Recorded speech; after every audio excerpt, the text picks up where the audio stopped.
I've been walking through the fire with my head up hard aligned. Every scar became a scripture, every tear a deeper sign. They try to silence the truth, try to ban what's real and right, but the louder they deny us, the brighter we ignite. All is standing on his word, Fatty standing on the line. Still we do it for the people, still we never waste the time. They counted us out, but we counted the cost. Never lost a mission, even when we lost a lot. Truth in our lungs, hope in our stride. We don't move with fear, we move with God inside. Oh, still untouchable, can't break what's chosen. Still untouchable, truth stays spoken. Our hands to the sky, feel the rise when we come through. Still untouchable, we'll ever look for you. Hey. Untouchable, we ride. Untouchable, for the truth. Untouchable, hey.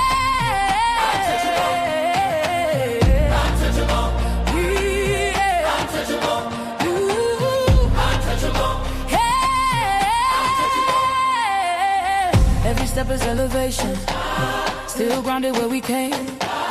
We don't fall for reputation, we don't run from saying names. Organ crying like a prayer, violence know how it feels. Tambourine shaking the ceiling, every note remind what's real. They said power changed the soul, but it sharpened our resolve. If we eating, then the people. If we winning, then it's all. No crown without the weight, no shine without the scars. We speak light into the dark, turn the wounds into the art. Still untouchable, heaven knows us. Still untouchable, doors stay open. From the struggle to the summit we break through. Still untouchable, we rise for the truth. Untouchable, right. Untouchable, right. Untouchable, hey. Untouchable, untouchable, untouchable, untouchable, hey. I sing for the ones who've been silenced, I cry for the nights we survived. Every note is a promise kept. We are proof that faith multiplies. Ooh. Oh, we don't bow. Oh, we ascend. Ooh. When truth calls, we answer again. Ooh. Untouchable. Hear the anthem. Untouchable. Feel the momentum. Choir in the back, violins lift the roof. Still untouchable. Untouchable. We do it for the youth. Untouchable. Never left. Untouchable. Still chosen, never folded. Untouchable.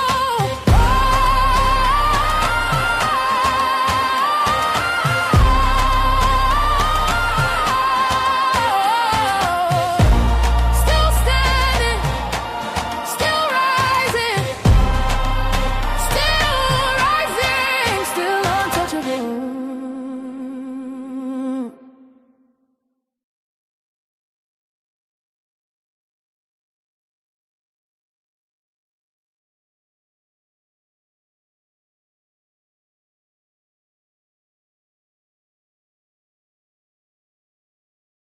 Could understand, but then you look back in hindsight, when I turned 30, I was like, that's not okay. Girl, the moment when you realize and you get the age of a lot of people that were around you and doing stuff, it's almost a mental break that can happen because you realize you were taking advantage of. Oh, I was being exploited. Yeah. Oh, was very difficult for me when because at 15, I'm thinking like my boyfriend's older because I'm doing an older job and I'm doing a bunch of things and this is the way that it is. And it seemed normal in my mind. But then especially if you're an older soul too. Especially if you're mature for your age. I love the Hillary Duff song. Oh my God, me too. Yeah, because it's like, we all had the same damn life. Ooh,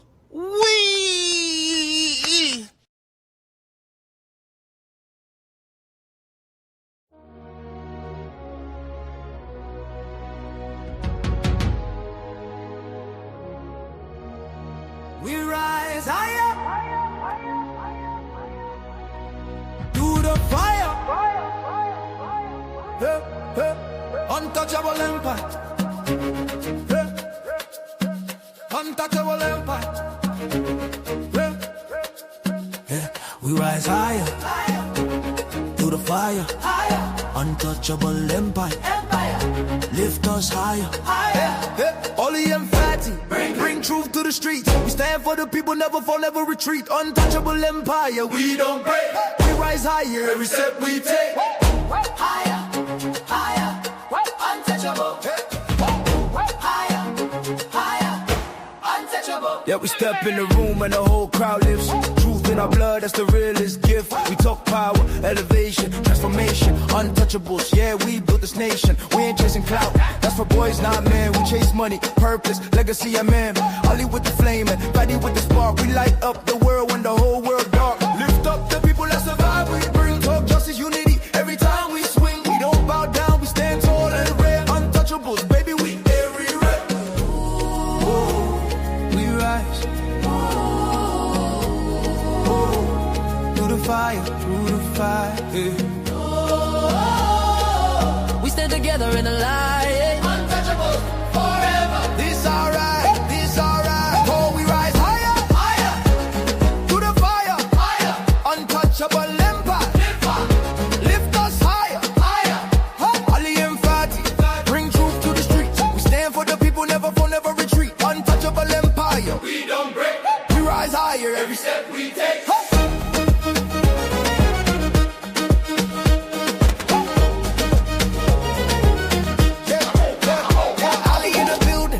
We move with the grace. Power to the people, that's a look on our face. We don't fall, we don't run, we don't hide. Stand on truth, yeah, we walk with pride. Fame don't move us, we built on honor. Heart of a king, real warrior armor. Empower the world, that's the mission tonight. Untouchables. Yeah, we always do what's right. From the city to the globe, we shift that tone. Building up lives with a righteous throne. We step in the storm and walk through the fire. Why? Cause we got made for the rise higher. Hands up, hands up. If you feel that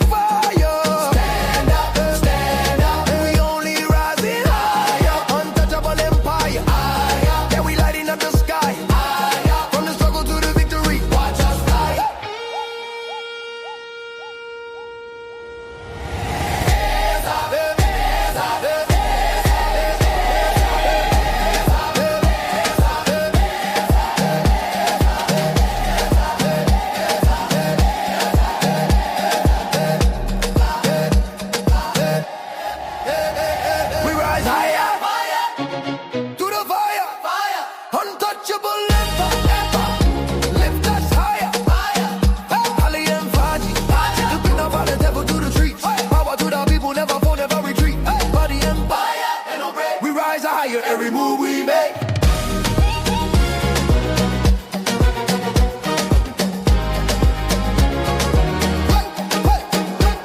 Through the fire, we rise higher. Oh, touch, him play.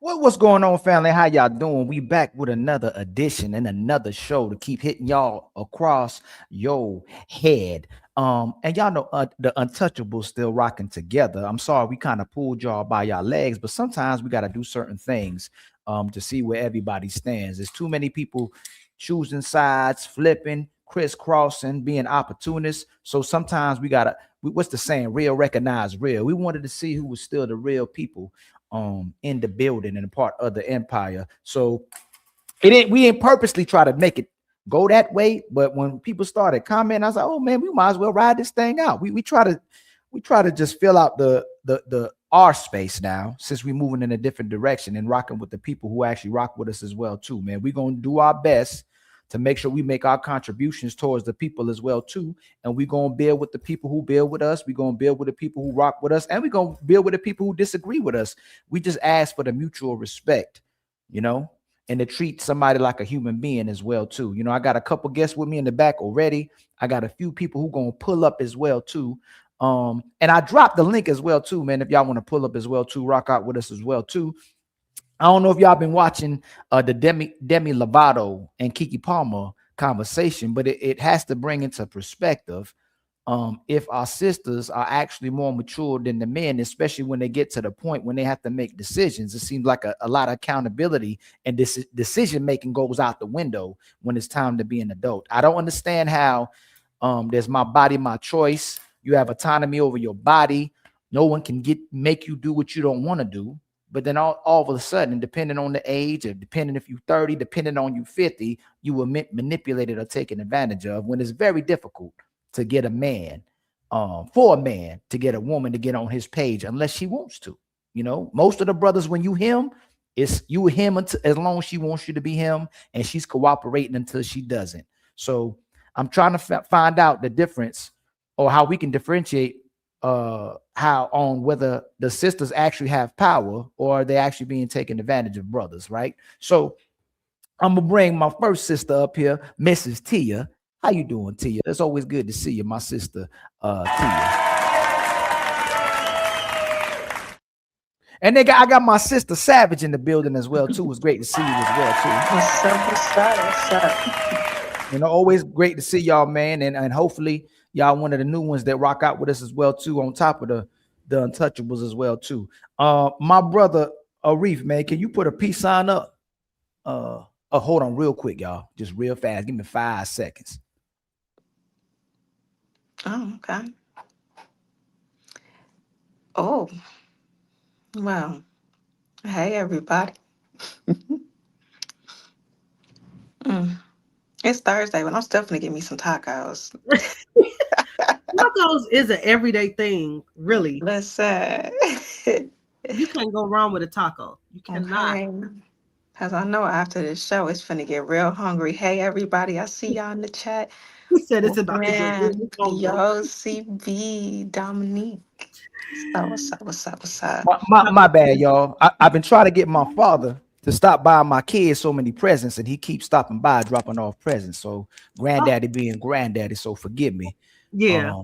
I bought a big old we bought a big old toy box because they got so many toys. But from now on going forward, I ain't buying no more toys with little pieces that come hooked up to these toys, because it be pieces all over. No more. You're gonna get 3 choices out this box, and this box getting closed up. So They I don't know become what y'all booby be. traps later. That's why. In the Yes, middle of they you go in the do. room to tuck them in, mess yourself up. I know. I do. Man. Ain't nobody got time for that. You know what I'm saying? These kids don't be playing around here. And my little one, I thought he was gonna be innocent and sweet and Prince Charming and the prince around the building, but Lord have mercy, boy, he is not playing. Different But level. yeah, but I'm happy they the way, and I taught him how to climb, so I kind of set him up. Too. Yeah, I did. So what I do is I like to set obstacles in front of my kids, in front of my sons, so it challenged them. But I took it a little bit too far. Now he climbing everything. Like he like King Kong around here. You know what I'm saying? Like he climbing the couches, all the men trying to climb the counters and going through everything. So I bought them little child safety, little whatever them things are. I already had some, but I had to put it all over the house. So it's like, God dang, it was my fault. But hey, at least he'll know how to climb and know how to reach certain heights. You know what I'm saying? I get what I'm saying. I want kings. So we're gonna raise some kings around here. We're aspiring to get to the top. Up there climbing the refrigerator, so I definitely know. Oh, he climbing. How old the kid climbing the refrigerator? Son is 7. God dang, climbing the. What are you trying to get in the refrigerator? The cereal? He just trying to get to the top. God dang. You know what I used to do? I don't know if y'all did it as a kid. I don't know if it's just a boy thing, because I don't remember girls doing it. But I used to climb the inside of the door and go up to the top. Yeah, y'all used to do that? I You definitely do that. did. Put your feet up on the side of the door. Keep climbing. I was a tomboy, so I climbed trees too as high. I used to climb trees and fall up them things too. I wasn't allowed to touch my mama's walls. There was no way I was going to be able to climb up them. She had an untouchable living room too. She had one of those, it's just meant to be pretty. Don't sit in it, don't breathe, Yeah. don't even walk past it type of thing. Yeah. And what you do? Whenever she was at home, attempt to touch something. God damn. So it was a choice, right? It was a temptation.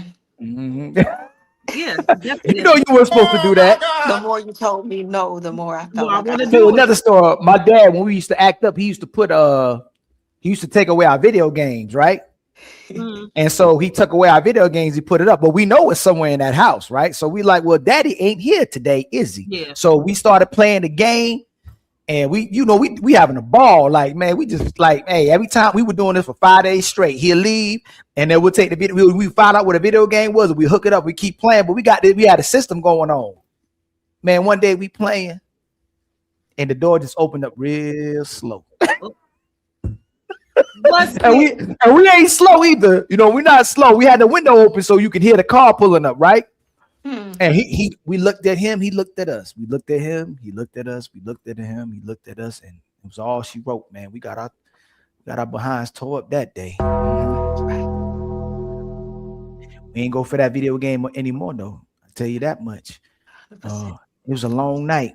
It was a dark night that night. You know what I'm saying? Like, but we recovered. You know, we became stronger. You know what I'm saying? We became better men, but I ain't touched that game anymore until he said I could touch it, though. boy. But let's get on with the show, y'all. Okay. So I did have an icebreaker. Let me see what my icebreaker is. Yes. So and then we'll get to the show because I want to review that video with y'all a little bit before we even get to it. And when other people pull up, we'll probably get rid of that as well too. But are women manipulated, or do they choose to make bad choices? We'll start with my sister Tia. Are women manipulated, or do they choose to make bad decisions? Oh gosh, I'm trying not to. All right, now I'm trying not to put myself in it.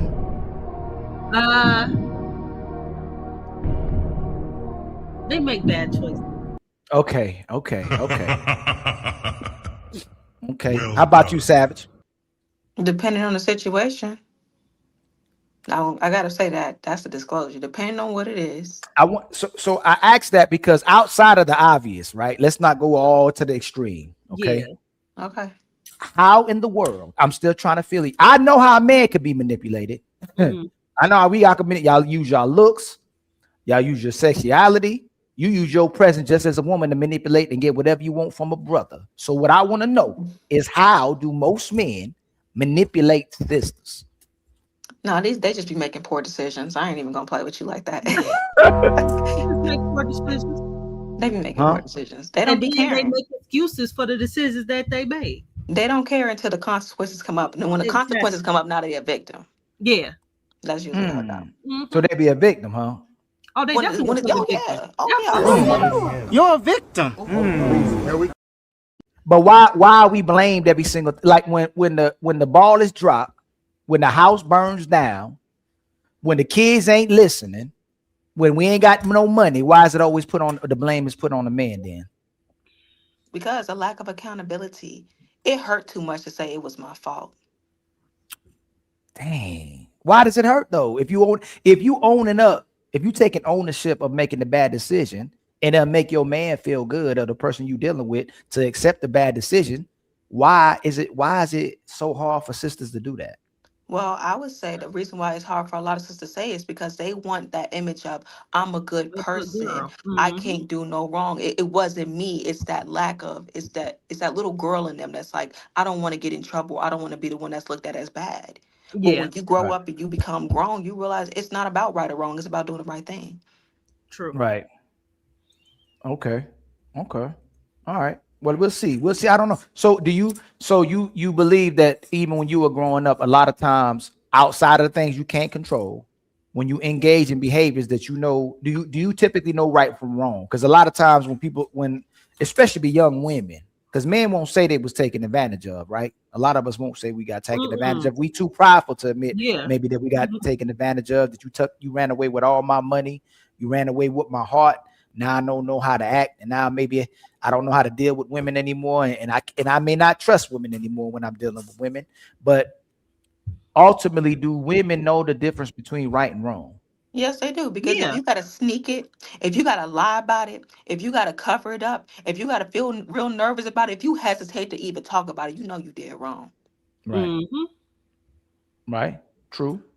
Okay. All right. I think, hey, my brother, can you put a peace sign up in the back? And then you can't have that one thing you have in the show. I saw like just the smoke. You can smoke in the show, but you just can't show it in the show. Okay. How, how you doing, my brother? What's your name, my brother? Reef. Reef. How you find out about us? I've been Hey, watching y'all. can you turn the mic? You gotta have to turn. You might have to turn that on. In the show, I've been watching y'all for months now. Okay. Okay. What do you have? What's your thought on the topic? The topic. What's the topic again? Sorry. Do you think women, a lot of sisters are manipulated into bad decisions, or do you think they make the choice to make bad decisions? Choice, because for all of time, women, the way women vetted men was through other men, through their father, their brother, their uncle.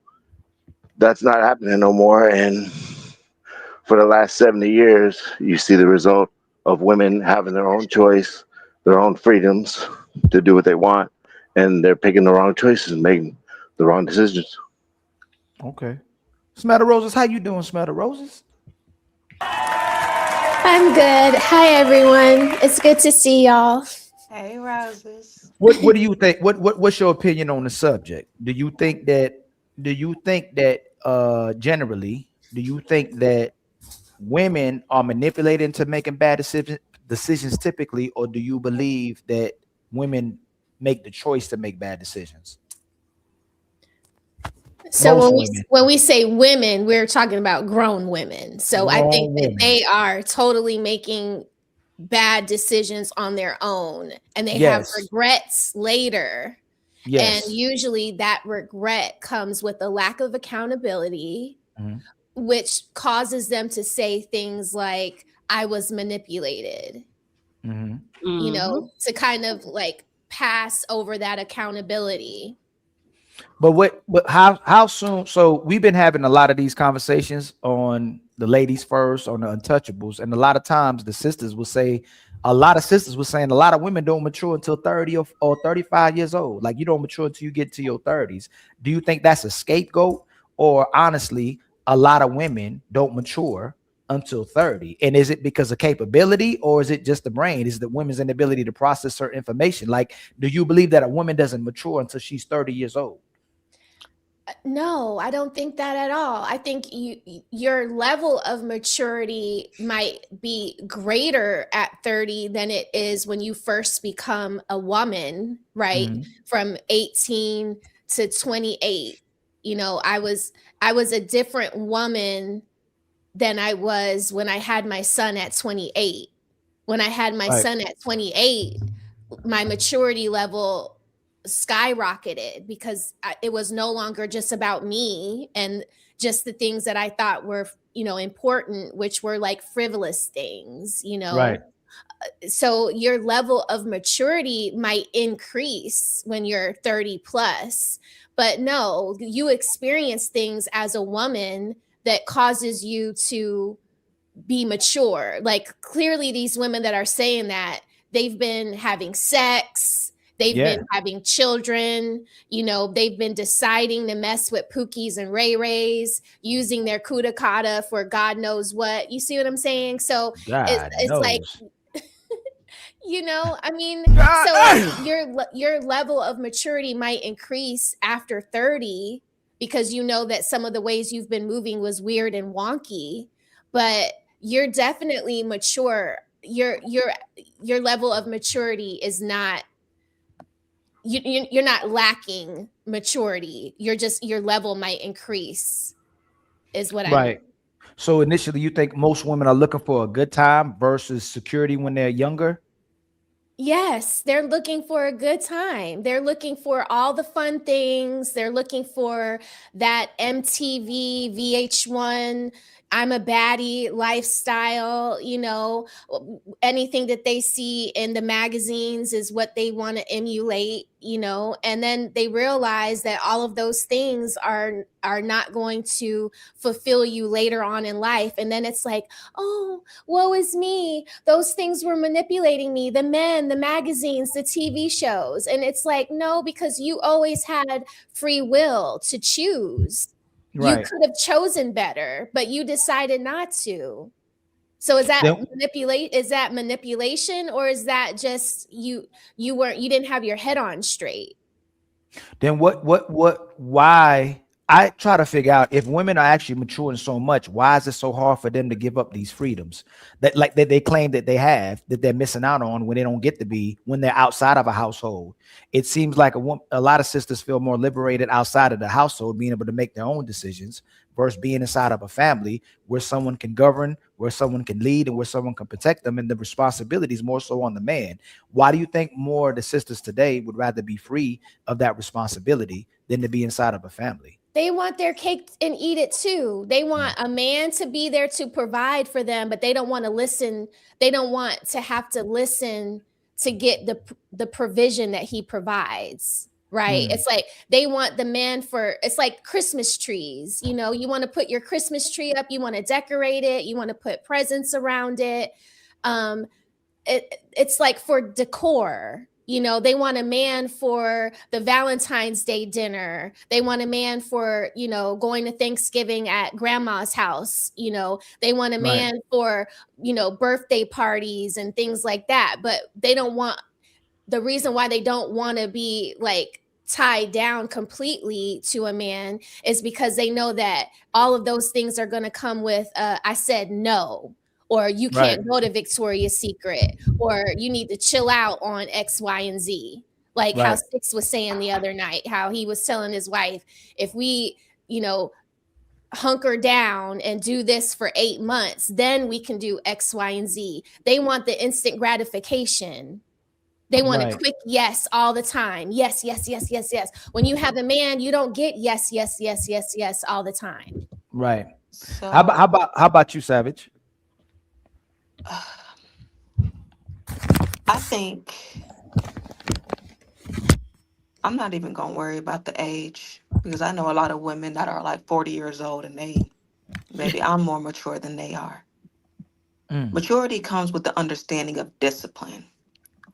Once a woman understands discipline and that has been taught to her, and she doesn't look at it as some type of bad thing, then she'll be more lenient towards taking accountability and seeing it for a good thing, getting rid of that shame.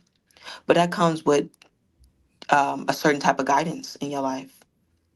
So for me, I'll use me for example, because I can't speak for everybody.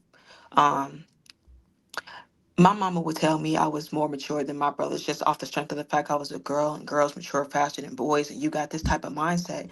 But daddy taught me, it don't matter what you got. If you don't know how to use it, you just as stupid.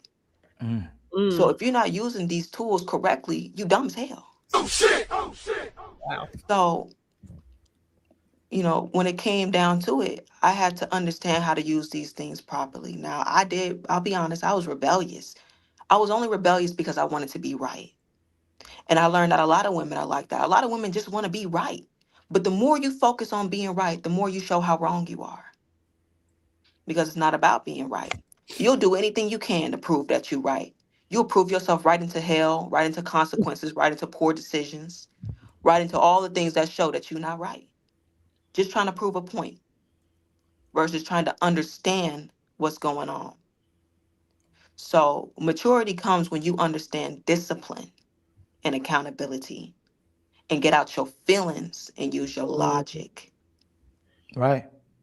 But see, I say boys, in my opinion, are more mature than women, because you guys are being held accountable no matter what, whether it came from your mama, your friends, or society around you. You guys have to get it together quickly because y'all are a bigger target.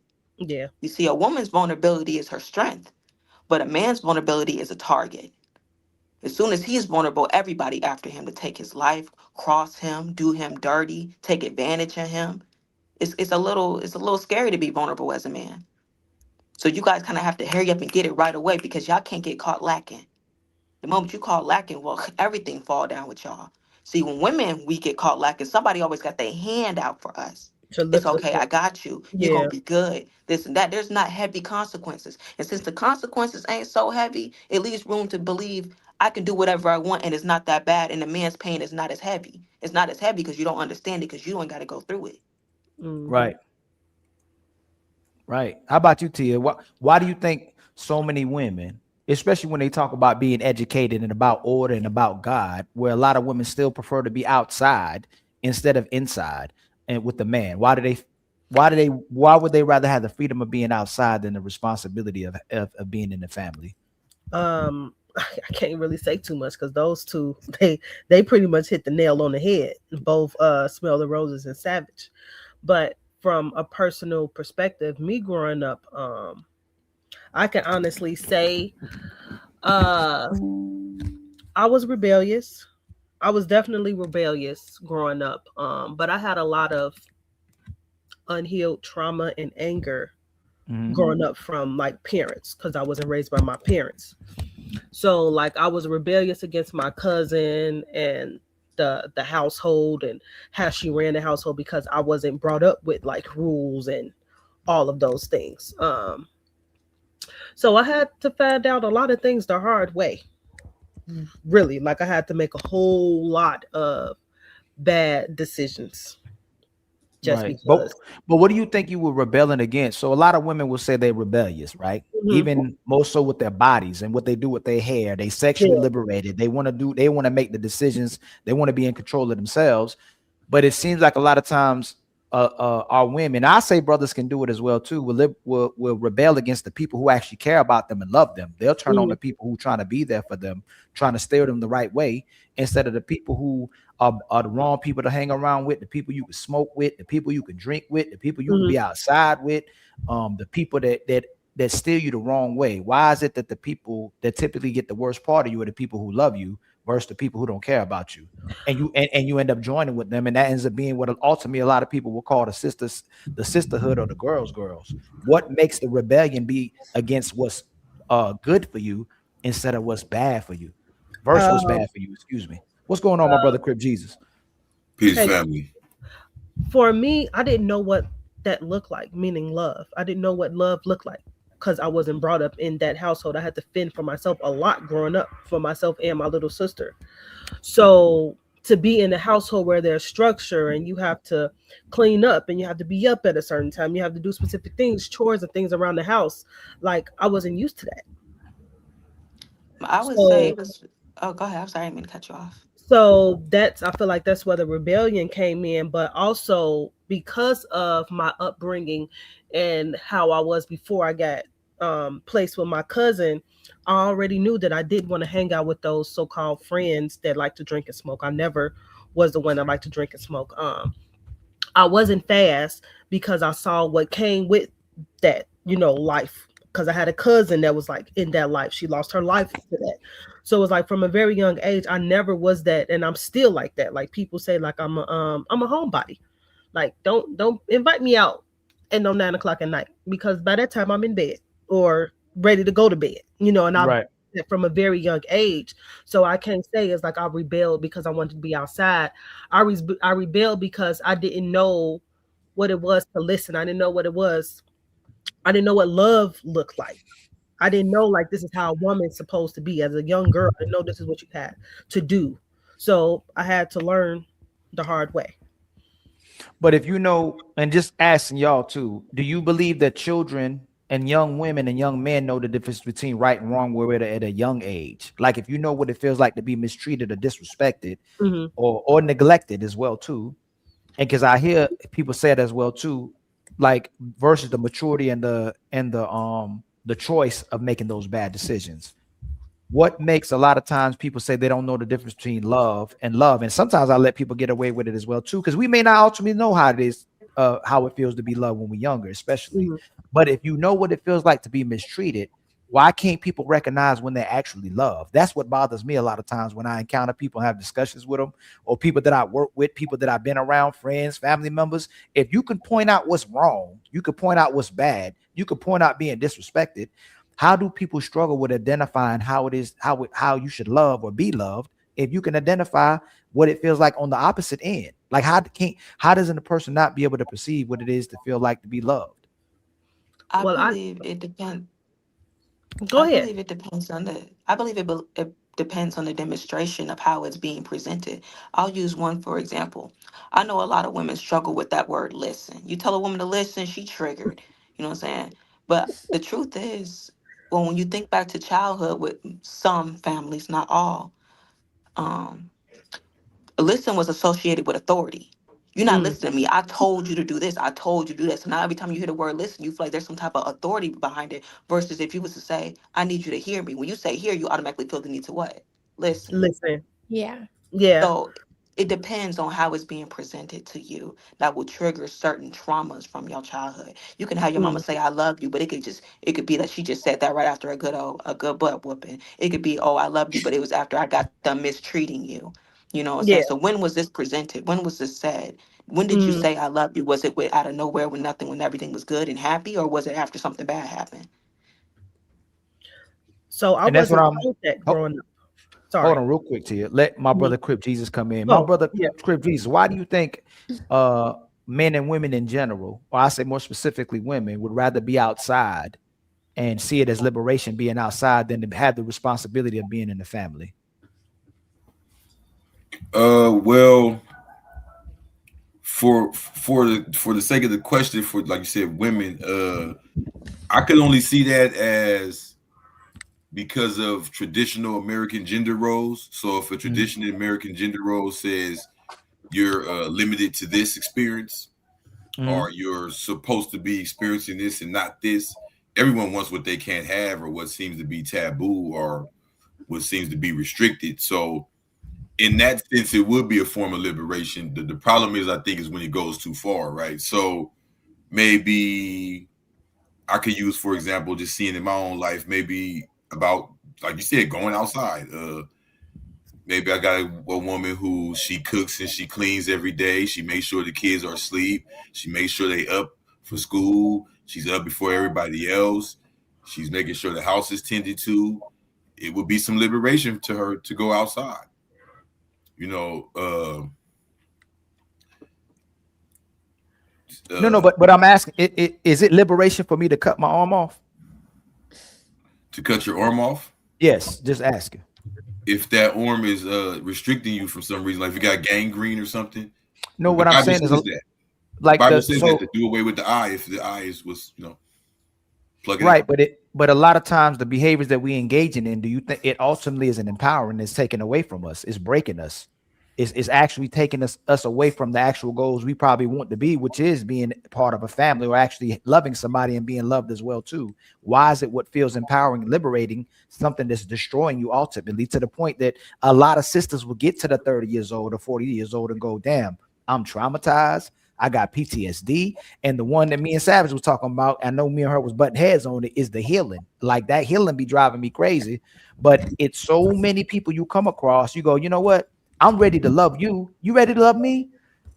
You ready to respect me? You ready to comfort me? You ready to be there for me? I still got to heal. Well, you're going kind of deep here. Do you feel like someone going out affects all of that? Bigger problems then. So you said we going deeper, right? Hey, Crip Jesus, would you rather, from all your experiences in life, rather be inside of a household with a mother and father who's there surrounding you and loving you, or to be outside with people who are doing everything but being a family? Of course, a mother and father that's loving you. So that's what I'm saying. So when people say, but we have to find some ambiance here. It's like from one extreme to another. I don't think women. No, you asked me to give. No, you asked me to give. I gave you my opinion. I didn't go extreme yet. I just gave you my opinion. What you were asking me. What I'm saying is that I would think ultimately that what people are in search of is something typically what they didn't have. So a lot of times I see when someone didn't have a father, they want a father in their life. When someone didn't have love, they want love in their life. When they didn't have a mama, they want to love mama in their life. If you were poor, you want to have money in your life. Like ultimately, whatever you're looking for is something that you lacking. You get what I'm saying? But does the man going out have that same effect? Like if men are partying, like why? I've always heard this conversation. It's like always geared towards women. I've noticed that. Like like my aunties or my mama, like, why you going out? Or even with me, like, girl, why you going out? But it's to me, just from life experience, I don't think a woman, I think there's exaggerated examples. There's club hoppers, there's hood rats, but just going out once or twice a month with your girls, I don't think that's going to destroy the family structure. I don't. Would men go to the club if women weren't there? Would men go to the club if women weren't there? Maybe. P. Diddy would. I don't know. So no, men ain't going. If women ain't there, if women ain't get. That's why clubs let women in free and VIP. Because if ain't no women at the club, ain't no men going there. Wherever women are, that's where men are coming. But a lot of times, women will go there by themselves. Did you see what women were doing for Valentine's Day and what they done turned Valentine's Day into? What is it, Galentine's Day? If men were having men in Times Day or whatever you want to do, we would be getting called gay. Like, y'all gay as hell. Like, women are coming around now celebrating Thanksgiving with each other, being single and celebrating with each other for not having a man and celebrating together. That's crazy to me, calling it Galentine's Day. But whatever it is you're looking for, is the woman supposed to give you that? Or is that a man giving you that? All these problems that are women are coming with solutions for is still the dependency from what the man ideally will give you versus what a woman will give you. You know your girl gonna be there, but who's supposed to be there? Who ultimately is gonna love you and support you more, a man or a woman? Can a woman even out compete with a man in his tenacity of how he would love a woman? Go ahead, my brother Crip. But the if I'm not mistaken, the question was formed as, because there's two genders, so it's like, why do the women feel that this going out and going on a girls trip or anything of that nature is liberating to them? So I would say, comparing the genders, it would be because this was something that was considered to be restricted from women traditionally, going back to, like, I don't know, I wasn't around the 50s or 60s, but it sounds like it was like, taboo to do too much. So these things that are considered maybe out the box of the traditional. So if we went back to an agricultural industrial world, do you think most women would want to go work in the field? I mean, excuse me, yes, in the field. One, do you think most women would want to go outside and work in the field? No. Okay. Do you think most women would want to work in a plant? No, they want to work at home. So that's what we saying. When you staying inside, a lot of times the women are under coverage. A lot of times the woman would stay with her family until she found a man who would take care of her. The man. Hold on, Crip Jesus, you asked the question, brother. We have to go outside. We got to find a middle ground. You asked. You're going either she's in the house or she's full-fledged ratchet out the house. Hey, Crip Jesus, you are asking. You are asking me questions. Why none of these women hopping in? Y'all don't go out. You said why did not I bring you, Crip Jesus? How can you ask a question while you talking?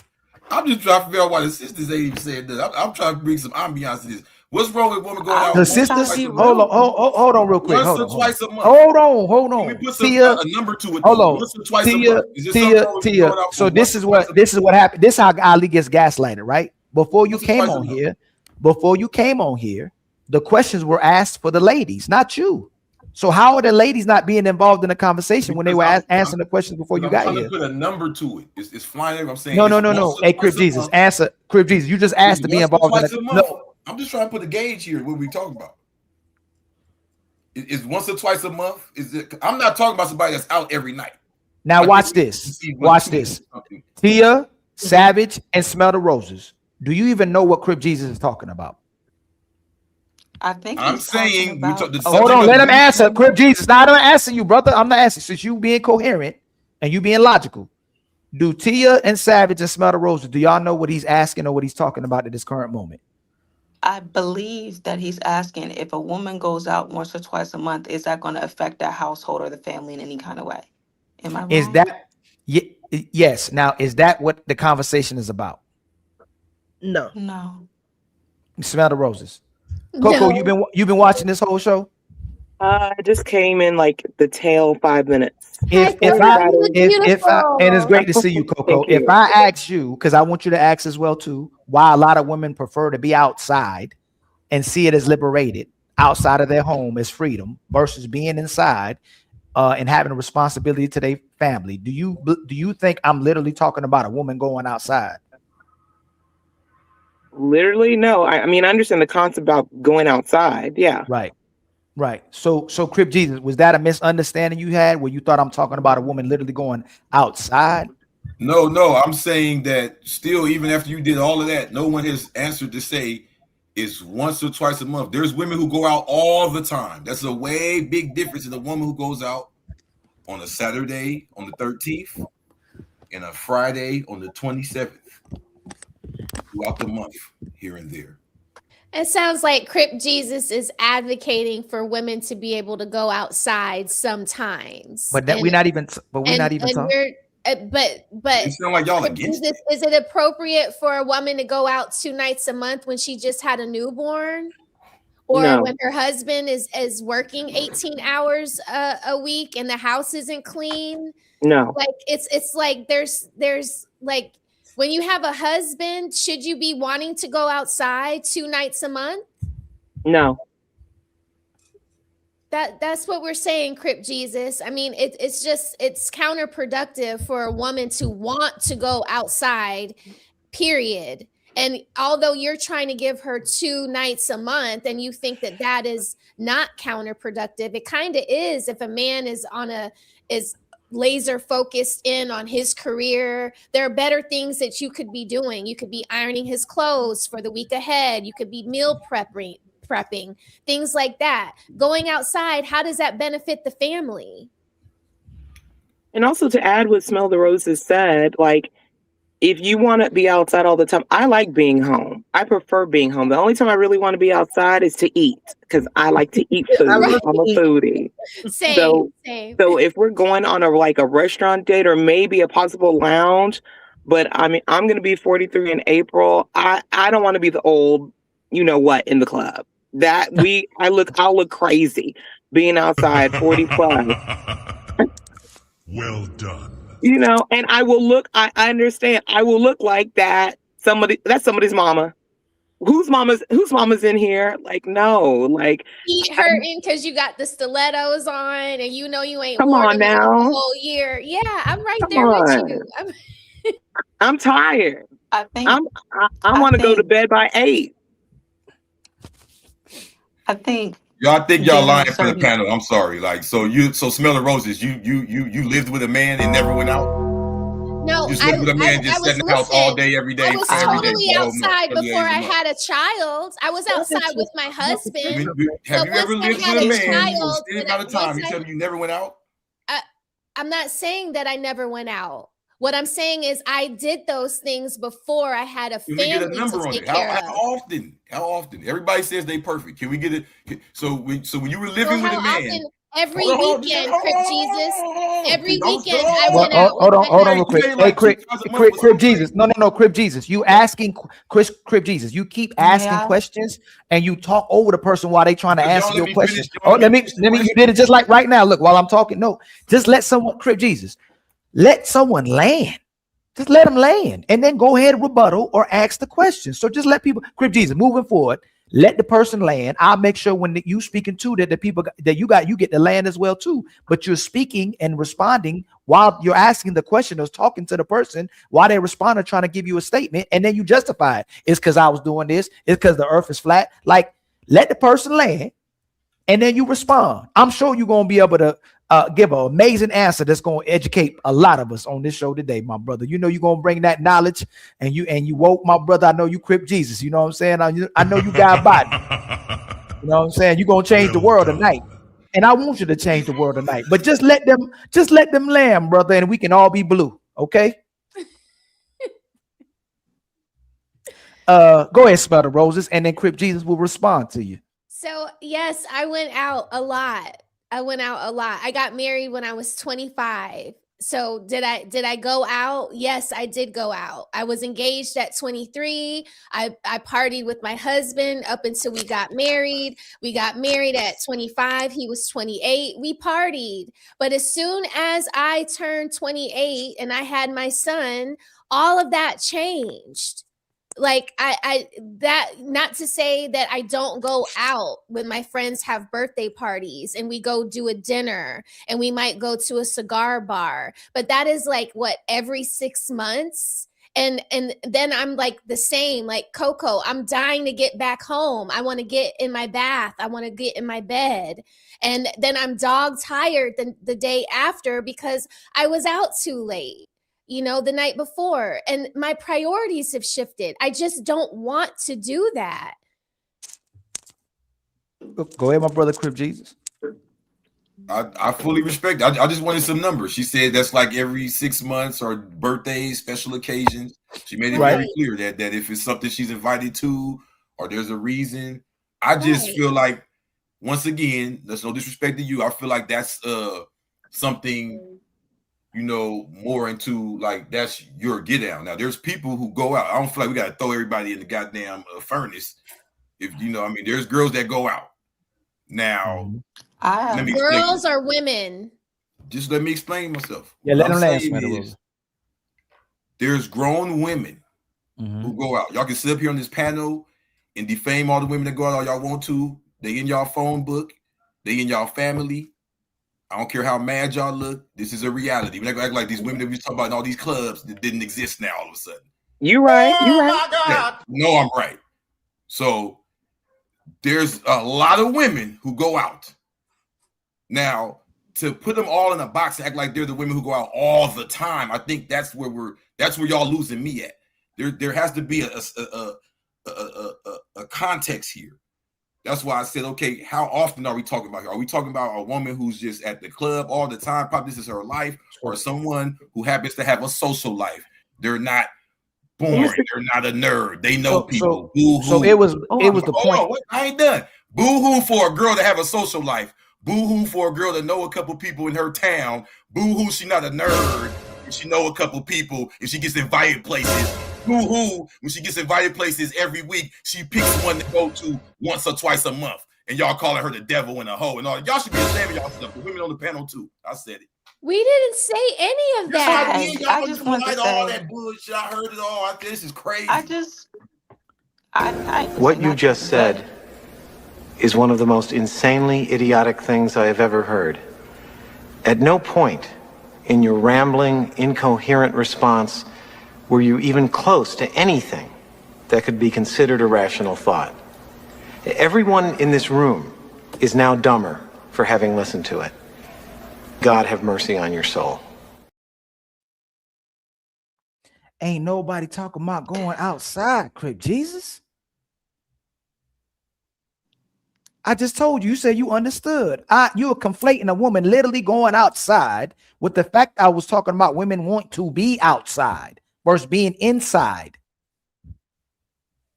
You understand? You understand now? I thought you was above most people, man. I thought you was like the intellectual. I thought you was like, whoa, for real. I mean, I don't know about that woke word, but I got you though. We here. Like, I thought you were the teachers. I thought you were the teacher's teacher. Like, what's going on right now? I'll be teaching. Don't get it. It's cool. No, but I told you the second time we not talking about a woman literally going outside. We talking about people who trying to be outside. They remain outside. Okay, you said outside. I mean, like instead of being inside. Okay, I got you. And I mean, for the responsibility, a woman that'd rather be outside doing her thing and her being liberated and free, making her own decisions, than being inside of a house with a family where there's a man that's leading the household and she has a responsibility to that family. That's what we're talking about, Crip Jesus.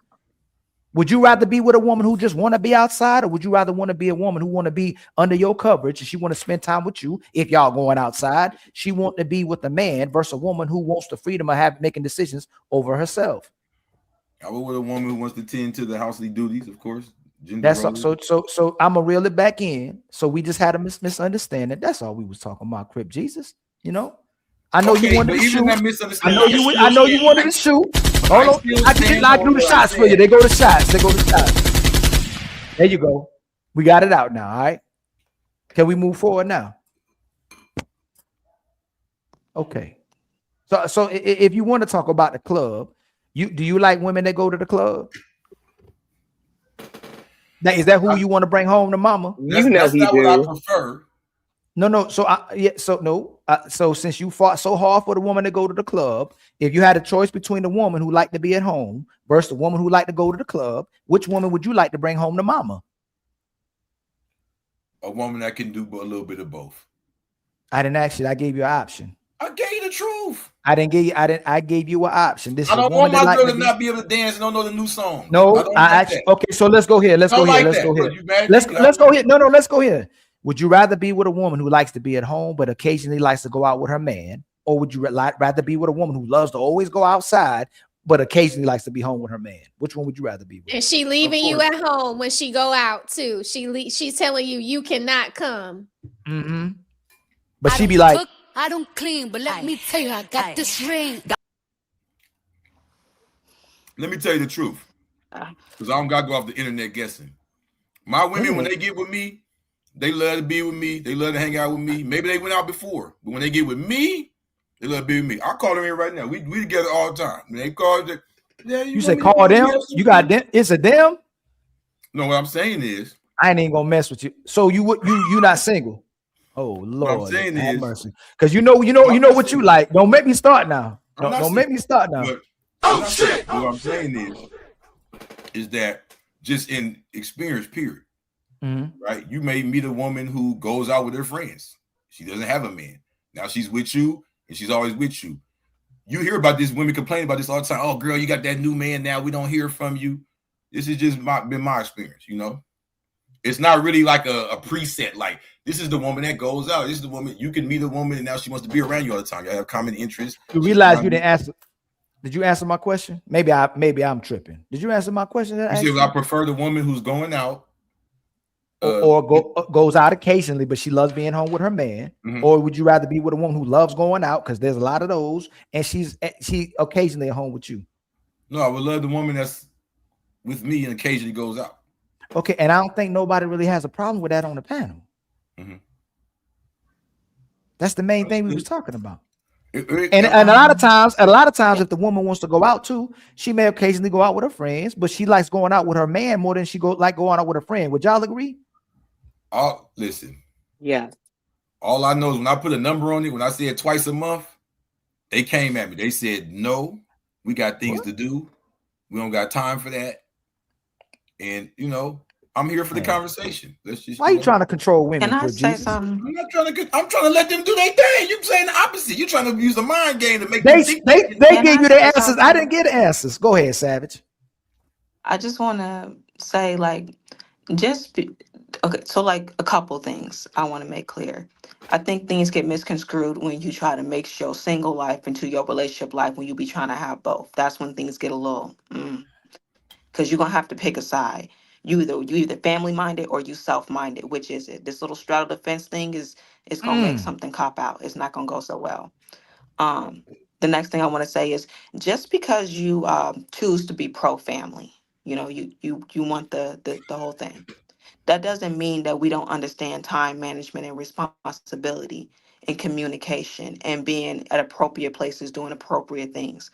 Like me, for example, when my kids are at school and I have the day off and I know I work mornings, I can have brunch with my girlfriend. That's appropriate. I go out, you know what I'm saying? We like to go to the gym together. We like to, we book readers around here. We live at the library. You know, we can go out and do whatever. It's just like, it depends on your mindset. Now, if you're trying to go and be seen and you want to pretty much dress like you still shopping for a man, you still trying to reel in a certain attention, well, then you out of pocket. You know what I'm saying? There's a certain way to live your life. So it's like I say, things get misconstrued when you in a relationship or you going for the family thing, but you still living like you a bachelorette. You still looking like you looking for somebody else to come towards you. Like for what? Like why is you advertising if you already put up? It's good. So right, you're absolutely right. That's the whole thing. It's like now to the thing about what Ollie said about the responsibility of being at home. I think that just come from being lazy. I think that just come from lack of accountability when it comes from understanding. You have a problem with consistency and order. You have a problem with following the plan, as my daddy say. What's the point of a man with a plan if you can't stick to it? So if you can't follow directions and be consistent, well, that says a lot about your life. You know. Can I ask y'all this? She said a word. If a man going to the strip club, he looking to go throw some dollars and give attention to women, right? And I never really thought about this. Wouldn't that be equivalent to a lot of sisters if they really trying to go literally to the club where the man waiting for? Do you think typically if the women going to a club that they trying to get the attention from men? Yeah, they try to Absolutely. so Like, sexy, think about it. model, yeah. Yeah. Like, think about it. Like, man is Don't waiting. get that. It's not Crip fun. Jesus, what you think about that? Because I know Crip Jesus, you be waiting at the club. I know you be waiting at the club. You said what about the club? I said I know you be waiting for him at the club. I be waiting for. I ain't got no girl at the club. What you talking about? Why you No, I said you be waiting. I didn't say you waiting for your girl at the club. I said you be waiting for him at the club. I'm not waiting for nobody at no club. You don't go to the club? Not that. No, not like that. I went to the club more like. Ah, man. If we see you, stop lying. We will not have it. Don't be lying, Crip Jesus. When the last time you went to the club? Man, you been over here for about a month straight, right? We been to a club. Mrs. Crip Jesus can confirm he ain't been. She said, Mrs. Crip Jesus. Yeah, listen, man. That's Miss Crip Jesus. Lord have mercy. All this, Lord. The haterism is getting real, man. Y'all understand, bro. Hey, Crip Jesus, where y'all meet? Listen, man. No, where y'all meet? I just asked y'all where y'all Here meet. you go. Listen. Let's stick to the questions at Crip hand. Jesus, Crip Jesus. Stick to the questions at Crip hand. Jesus, Crip Jesus. We Y'all talking meet. What about- y'all? I just asked where y'all met. I know your game, Ali. You ain't trying to answer the. Hey, y'all see he trying to answer that. Hey, Crip Jesus. Hey, I'll leave you alone. Where y'all met? Did she answer that? Miss Crip Jesus. Miss Crip Jesus. Where y'all met, Miss Crip Hey, Jesus? hold on, man. They be trying to talk about me crazy. Y'all ain't meet. Where y'all meet? I just want to know where y'all met. The project's poor or something. What the fuck is wrong? Y'all ain't gonna tell me. Y'all ain't gonna tell me where y'all met. No, we not. We got a line of questioning here. I thought you was honest. You asked all them questions. You asked all these ladies. Yeah, you you were was turned just up. yeah. But now you don't want to be at. Where'd y'all meet? I'm just asking y'all where y'all met. That's You it. was Just one confirming question. that I ain't been in no club. No. But where'd y'all? But where did y'all meet, brother? I'm not doing that when I leave. They met at a kickback. And Miss Crip Jesus, where y'all meet? Look, listen to it, baby. They gonna make it up and still talk shit. No. You know why they won't answer that, right? Ali. Y'all know why they met at the club.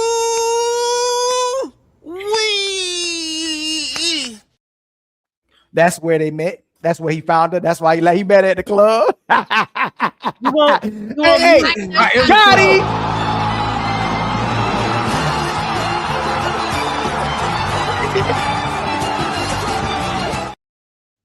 He know where they met. Come on, Crip Jesus. I ain't Crip Bro, Jesus. we didn't meet in no club. Come on, I was born during the day, not Ali. yesterday. Ali, my name is Crip Jesus. You listen to Snoop Dogg?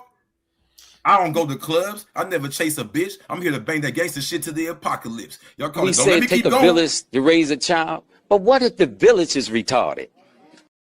Let me read these super chats. It's time for some super chats.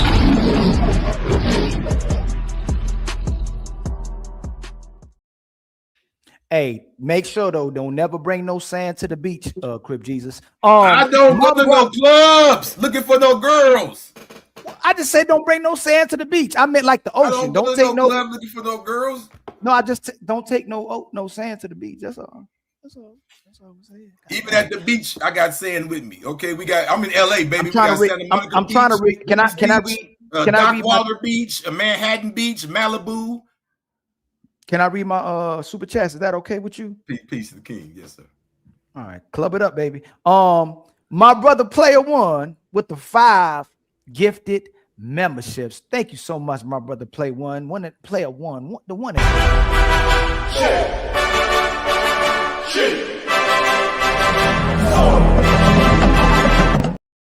And y'all, shout out to the 300 people in the building too, by the way. Shout out to the panelists. Shout out to the chat. Shout out to the untouchables, y'all. We're going to keep rocking.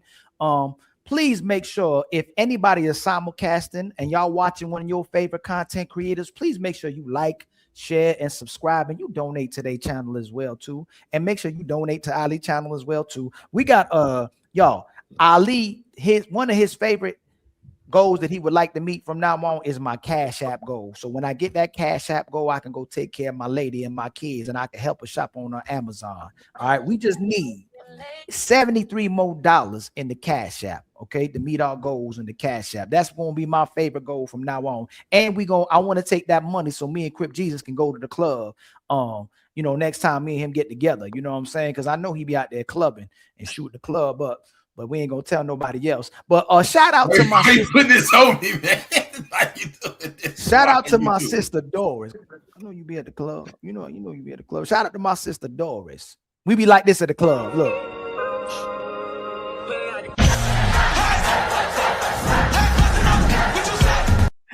Ain't that right, Crip Jesus?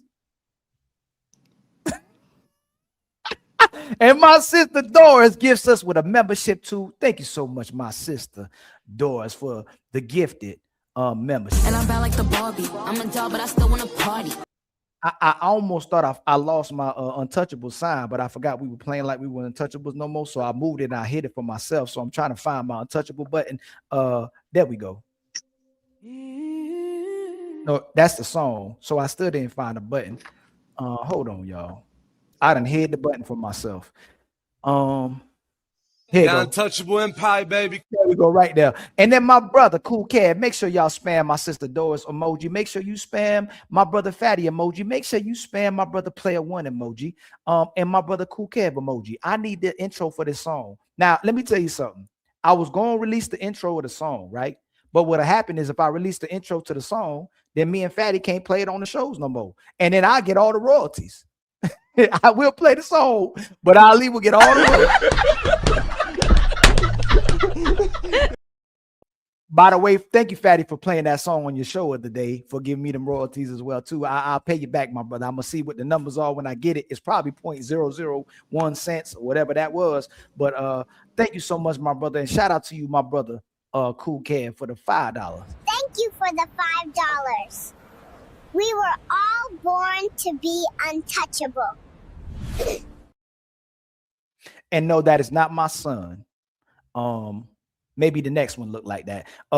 SQ with the $5 super chat. We bike. Much love to you, my brother, for the super chat. And then my brother Team Fatty hit us with 6 gifted memberships. Make sure y'all keep these memberships, y'all.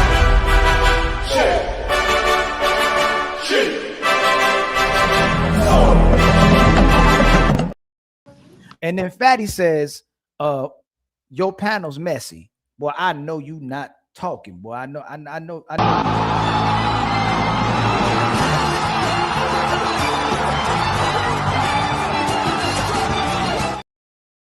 then he don't know what's going on. and then my brother 30K hits us with $5. Much love to you, my brother, with the $5 super chat. Thank you for the $5, homie. For real. You know what that means? It's our time to shine. Let's light it up. And then the original CMC with the $5 super chat. Salute, Ali. It's great hearing Savage's perspectives. She's an awesome addition. I would agree so. Even though a lot of people hate because Savage over here is crazy, but it is what it is. I'm bad like the Barbie. I'm a doll, but I still want to party. Wow. And then my sister Wanda hit us with 5 gifted memberships as well too. Thank you so much, my sister Wanda. Oh, hold on, I got it in the wrong place, y'all. Let me move this over here because I'm gonna keep hitting that button by accident. Let me move that over there. Let me put this back at the bottom. While I play the soundtrack. Okay, there we go. Thank you so much, my sister Wanda. Baby. And then my brother Petty Soma hit us with 5 gifted memberships as well too. Much love to you, my brother. For the 5 gifted membership. Baby. And then my brother Let Me Have It gifted us with a membership. Truly appreciate you. Untouchable Empire, baby. And then my brother Ray Midnight says, salute Ilkan Ali, Untouchable Empire, baby. And then my brother 30K and Wanda gifted our sister Smell the Roses with 6 gifted. And I'm bad like the Barbie. I'm a doll, but I still want to party. That's what I'm talking about. And then Player One says Rose is in charge of Crips Jesus shenanigans today. Yes, you know Rose be out here shooting.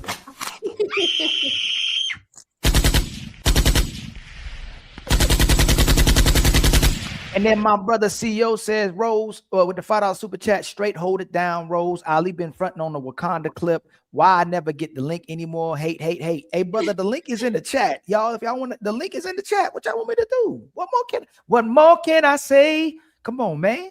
Okay, Ali, you can sing too. You can sing too. You know, I do a little something, you know what I'm saying? A little something, you know what I mean? Construct Icon with the $2 super chat. Can I rock? Of course, man, everybody can rock. And then 30K with the $2 super chat. Red Soul Cup, I see where that came from. Much love to my brother 30K. And make sure y'all spam my brother 30K emoji as well too. And then Summer with a $2 super chat. What is the age demographic for context? It's crazy. I used to think we was adults at 18 years old, but I guess it takes a little bit longer. All my life, I'm joking. That was something else, right? I conflated that with a movie, right? But when a lot of our sisters will say they're the most educated, a lot of our sisters or society will say women mature faster than men, but then all of a sudden they got no accountability and no responsibility for the decisions they make, and they manipulated or control. But can't no man get a woman to listen to nothing she don't want to listen to. Can somebody make you do something y'all don't want to do? All the sisters on the panel. Well, without going to the my extreme. husband makes me do things all the time that I don't want to do. I mean, he doesn't make me, but it's like, do we have to go visit a certain somebody? And then you talking about the in-law? You talking about the in-laws? Did you see her smile? Did you see her smile and her head tilt? You already knew who she was talking about. No words needed. Y'all, some of the in-laws. Y'all like, is it a lot? Why a lot of, you know what? Let me ask y'all this on the spot. I'm gonna ask y'all this on the spot. Why a lot of times? I have a brother.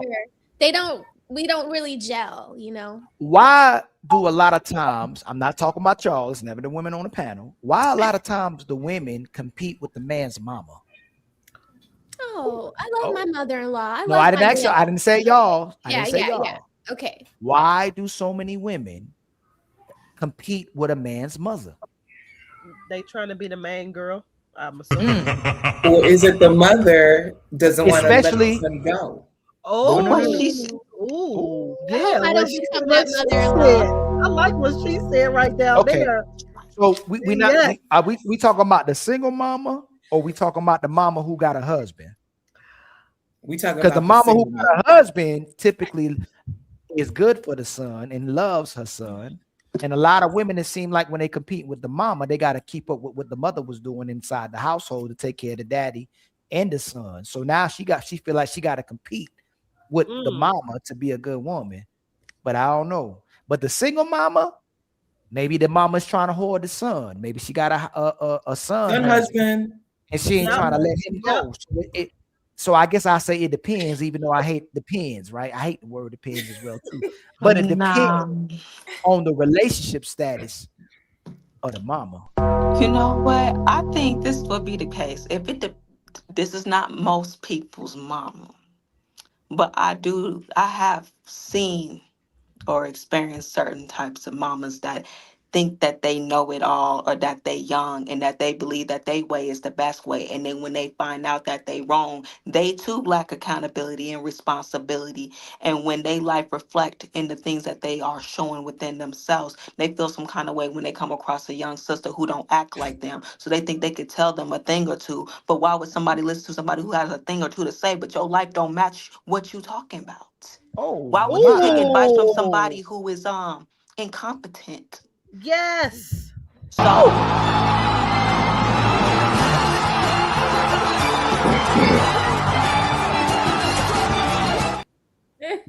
sorry, I had to be a little biased. Some mamas feel like because they grown and that they done raised their babies, whatever halfway experience they decided to take credit for, they think that they could tell you how to be a woman, but they don't understand that they had to come up from struggle of. and you coming from things that make sense. But when it's time to tell them about themselves, they feel like you can't tell them nothing. Honey, you can learn from a child, you can learn from a squirrel, you can learn from the person that's homeless, you can learn from anything around you, but they not open-minded enough. That's why they are where they are, and they got so much to say in their little boy's relationship because they ain't got one of their own. Learn how to mind your business, go do something productive with your time, and get the hell up out of mine.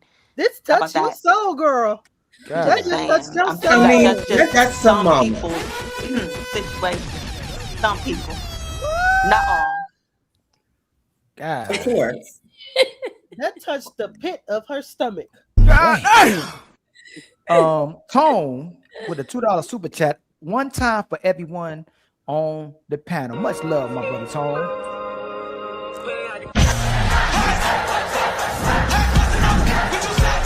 And then Lord have mercy. It looked like a whole bunch of boots. See, that's a whole nother thing.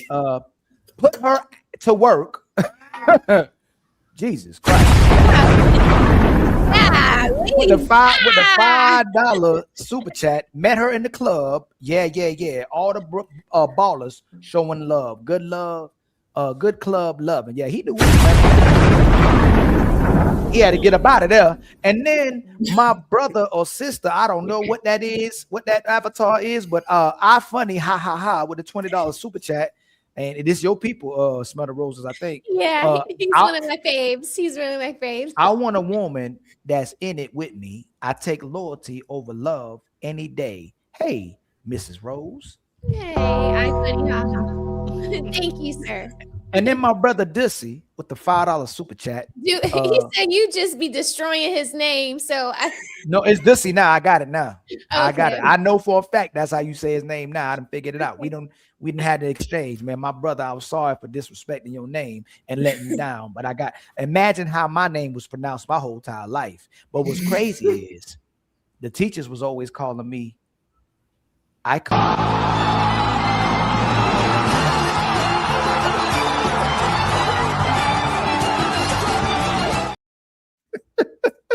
Is Icon here? Is Icon here? I was like, I don't know what Icon. That ain't my name though. But now I realize now they say Icon. I always was an icon. You feel me? Maybe they should have named me Icon. Shout out, hey my brother, you got some feedback. Just mute up real quick, Truth. When you're not, thank you so much, my brother. I know you in Miami or you in the Bahamas. I don't know where you at right now, but my brother Construct. Ooh, wee.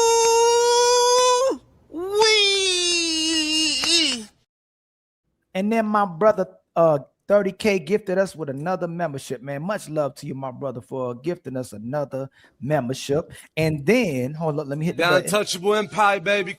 And then my sister Shamika says, sorry, I don't have a filter today with the $20 Cash App. Much love to you, my sister. Thank you for the $20. We're starting a nonprofit called Keep the Untouchables Fed. Remember, don't feed the haters. My sister Tabitha with the $10 Cash App says, because Thursday shows is entertaining. We just got $10, kinfolk. You know what that means, right? We back on our feet again. I ain't gonna hold you. Support be healing people. And then my brother, support be healing people for real. You know, just out of nowhere we can walk, right? Y'all seen them. My brother CEO hit Ali with the $10 Cash App. Much love to you, my brother. I truly appreciate it. You're more than welcome to come on the panel as well, too. Don't be gaslighting me. My sister Wanda, I think Wanda ain't playing today. Let's see. Where you at, Wanda? Hold on real quick. Y'all stressed her out on her birthday. She probably been holding back. So I believe Wanda is the sponsor of the show with $40. For today's show, Wanda is the sponsor of the show with $40.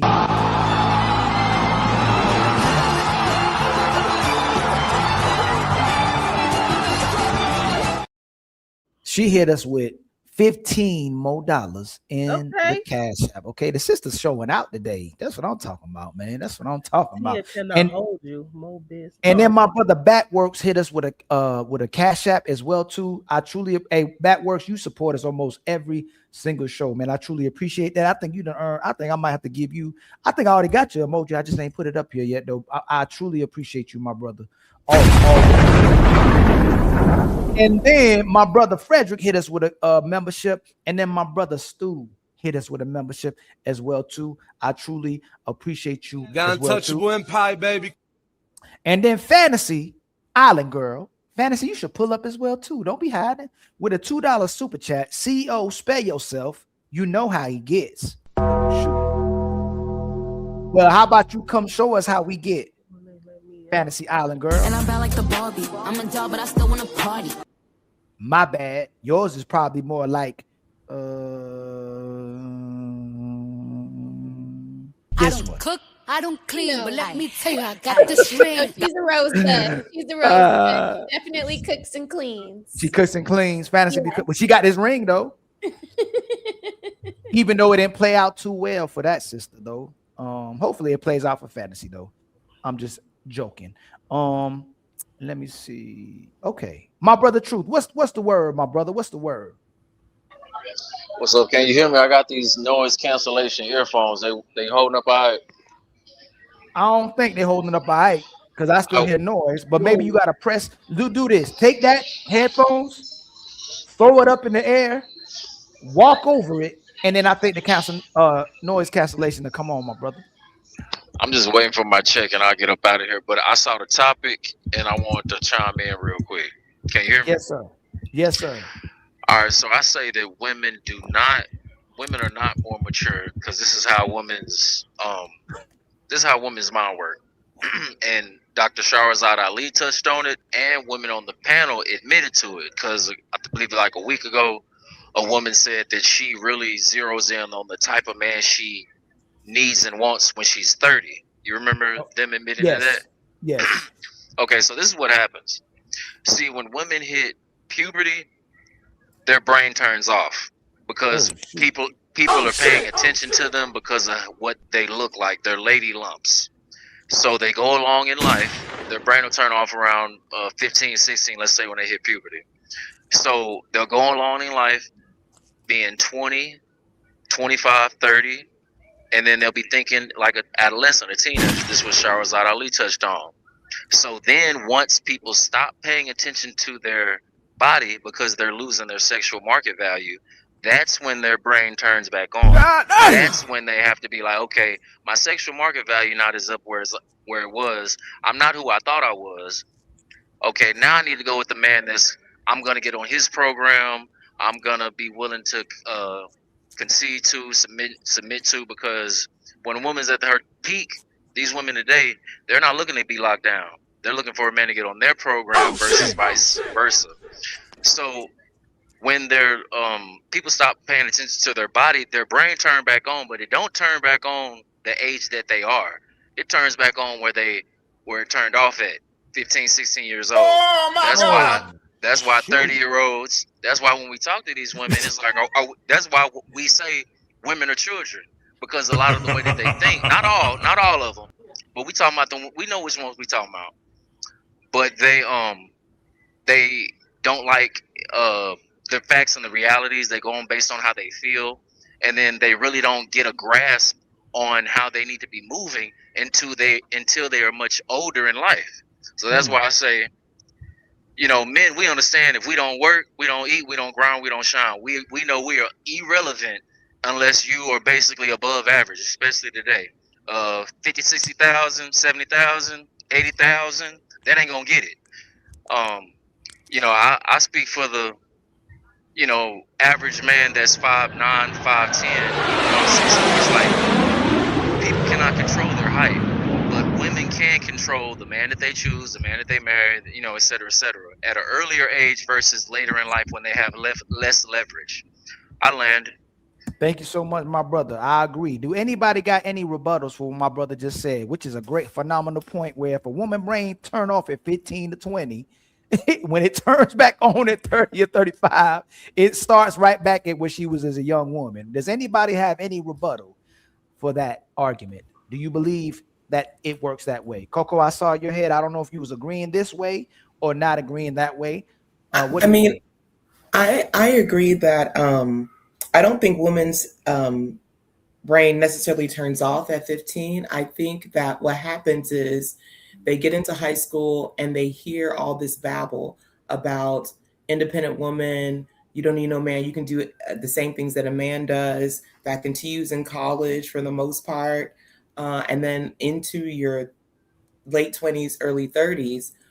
But I disagree with Uncomfortable Truth that they now agree that they don't look as hot as they do, or they perceive themselves not to be as hot. Actually, I think women, particularly women who have not been in a long-term relationship with a man or married by their mid to late 20s, for most women, I think they believe I'm more valuable that I'm older. I believe that I need to demand more when I get older, not demand less. What you think, my brother Truth? But are they worth more? Do men look at women as more valuable when they get older? No, like him, like him, like him. Oh, go ahead. No. But okay, but I'm just responding to what you said, that women think that they're gonna get on a man's program because they realize they're not as attractive as they thought they were. I agree the opposite. I think women feel like they're more valuable in mass the older that they get, and they demand more, or they want. Let me say they want more. They can't demand more, but that's what they want. I agree, but they don't understand that through a man's lens, through our lens, they're worth less. I agree. That's the reality that women like to say. You know, I've done the work, self-work. Oh, go ahead. Do y'all truly believe that though? Like, do you think a woman really thinks she's as valuable as she was when in her 20s, as she was when in her late 30s or 40s? Do you think she thinks she still looks the same way? Y'all remember when August was up here and she was? No, I'm saying in reality, we ain't using her. We ain't gonna use. I know she said she looked like a baby, so she said she looked the same at 40 that she looked at 20. But do y'all really believe most women? So if they really thought that, why did they go get them skin cream? Why did they get the? You're right. I think they don't. I think they don't, but they still don't want to give in. It's like a cognitive dissonance. Mm-hmm. Once they realize that, but then they cannot accept it because that means that they have to lower their expectations. Exactly. They it's like a mind game women try to play. I was trying to join the previous live a couple days ago where it's like women try to control men through monogamy. It's like women know how men really move since the testament of time. Women know men want more than one, a fresh with JJ or source. Women know this, but they try to do mind games and try to basically make a man bend the knee by acting like they're unaware of it. Women know that they're, in a man's eyes, deemed less valuable. But here's the thing, the kind of when I say to that, when a woman is with a man and she builds equity, like she got skin in the game with them, that's when she builds equity. And even if she's 50, 60, 70 years old, she's extremely valuable to that man. So these women who are in the marriages for 10, 20, 30, 40 years, that woman is extremely valuable to that man. But the thing is, women want to be valuable to every man and then don't put no skin in the game. So the conduit to that, women, you're valuable when you get older, when you lock it down with that one man and build equity. That was my God. Any rebuttals at all? Any rebuttals at all? I'm out, y'all. Okay, nice. Tia, hi, ya. Yeah. Don't hurt nobody. She going to karate class? I do Aikido. Oh, okay. Cool. Okay, well, good luck to you. All right, thank you. Have a good night, y'all. So let's play. I want y'all to see this real quick, okay? I want y'all to see this. Did I do this right? Hold on. I think this is the one.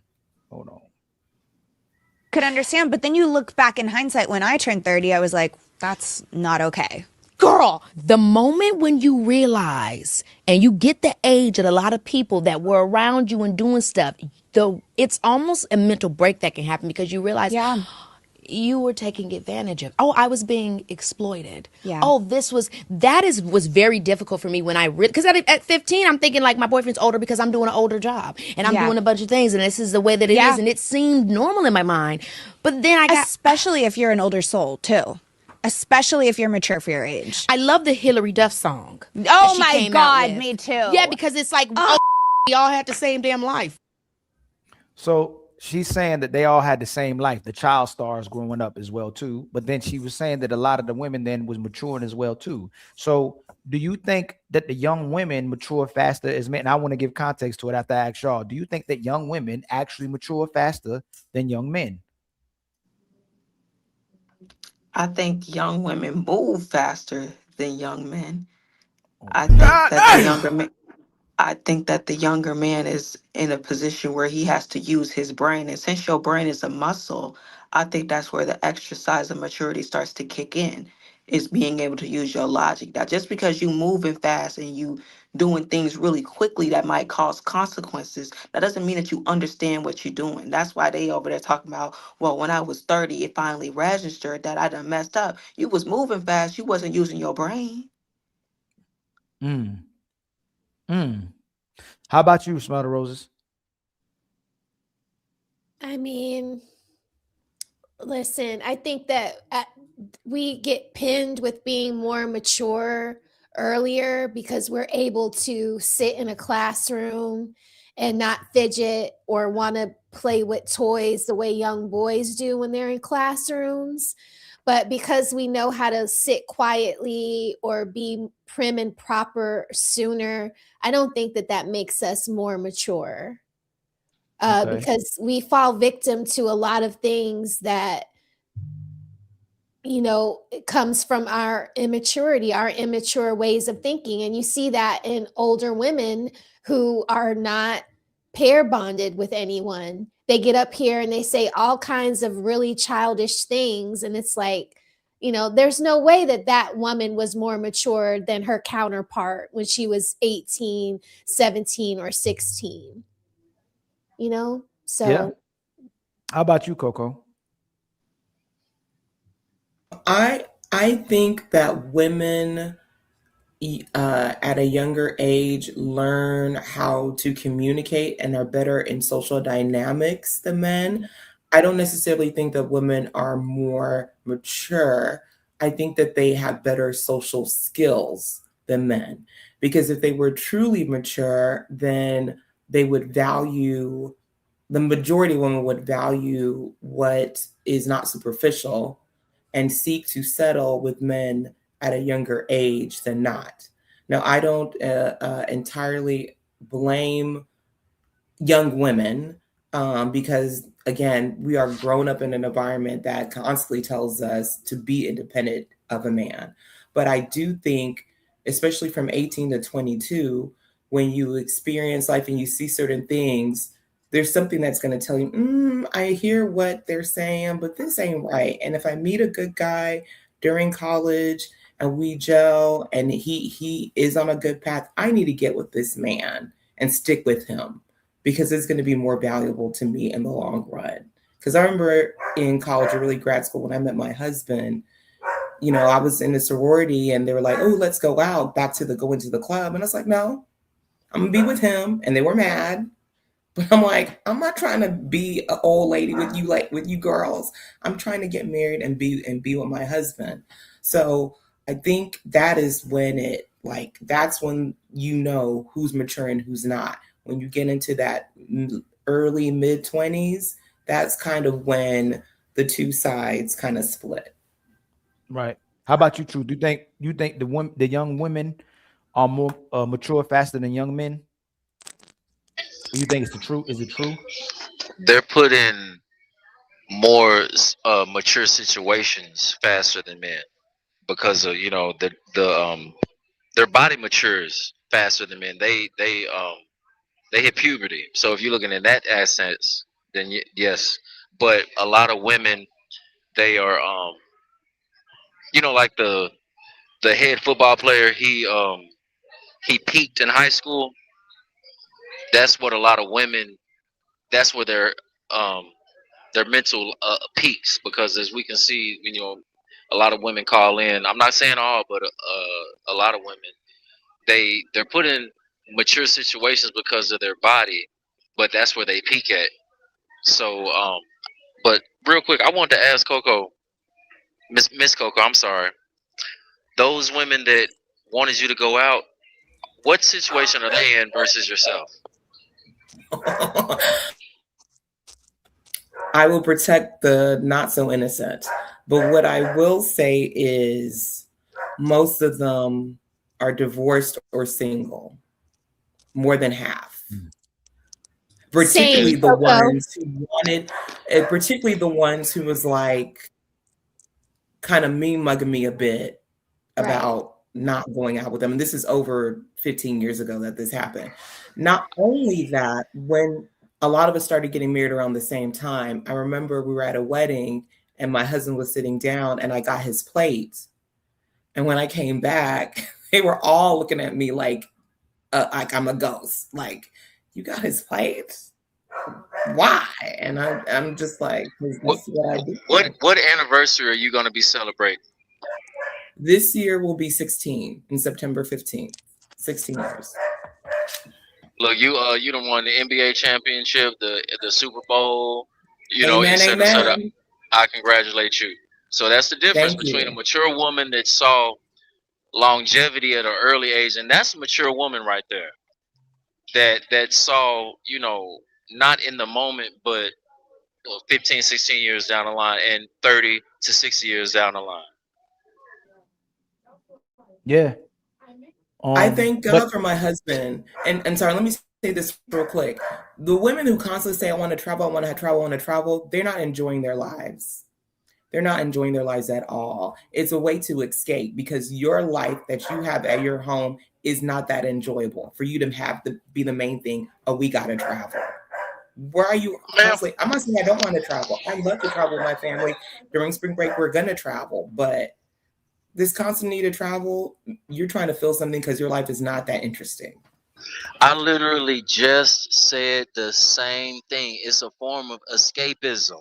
When women want to basically do everything with self-love, self-travel, just everything is about themselves, because when you work with somebody, whether it's with a company, I'll give to the career women, to the career women, alongside with the women that find a companion to do life with.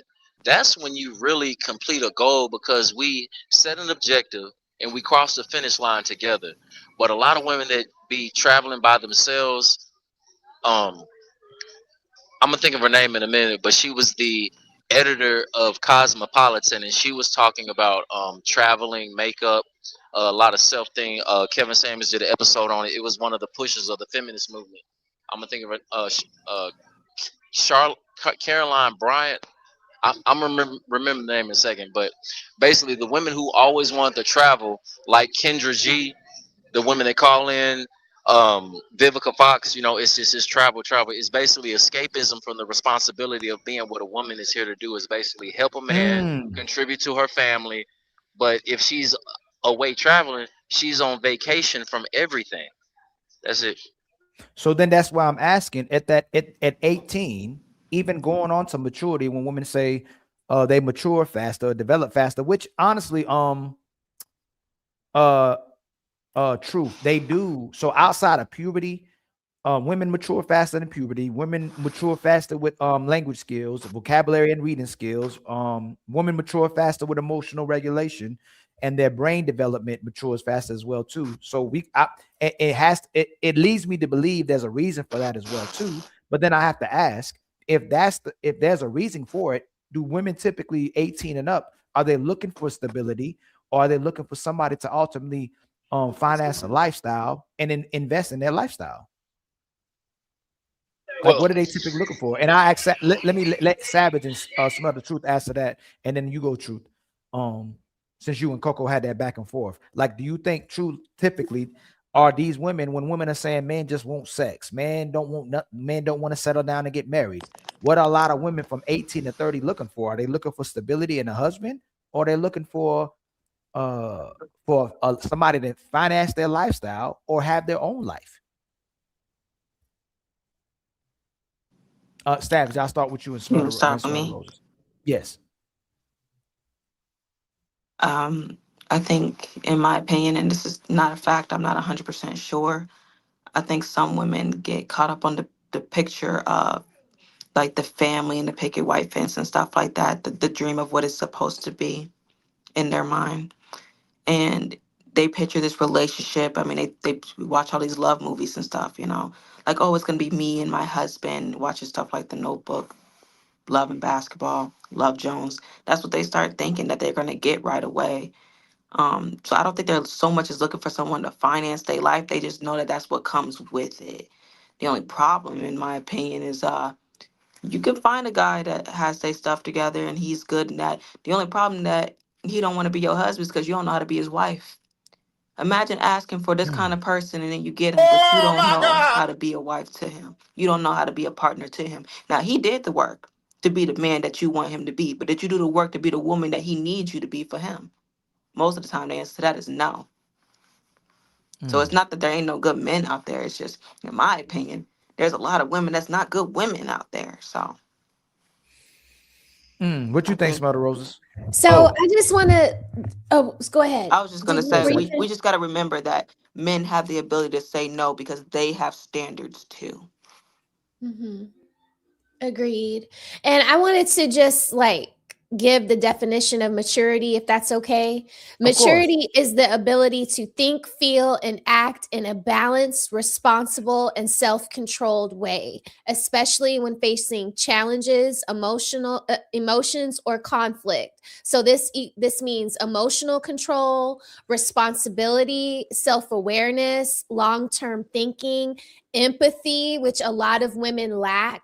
Okay. And accountability. Accountability is wrapped up in maturity. So when you think of maturity, you need to think of emotional control, responsibility, and perspective. A mature person can stay calm under pressure, handle disagreement without chaos, and grow from mistakes instead of repeating them. So when we take all of that definition, I have to say, no, the ladies are not more responsible or more mature than men. How about you, Truth? That's a very precise definition and pretty much on point. When it comes to the question that you asked, a lot of women, they I think that they try to use their self as a lottery ticket to get the, quote unquote high value man, the ball player, the fairy tale prince type situation. And then if they don't get it, that's when I'm downtown. That's when they just basically bow down to what they can basically the plan B type dude or you gotta get closer to your mic, Truth. The man that was waiting in the background, the plan B. So they'll try to get the most valued man that they can because social media made it attainable to where they can see the type of man that they wouldn't be able to see or obtain when social media wasn't a situation. And then when they can't get it, they result, when they hit the quote unquote wall or when they can't compete with the younger women coming behind them, that's when it's like, okay, let me just go with the man that's been trying to get with me.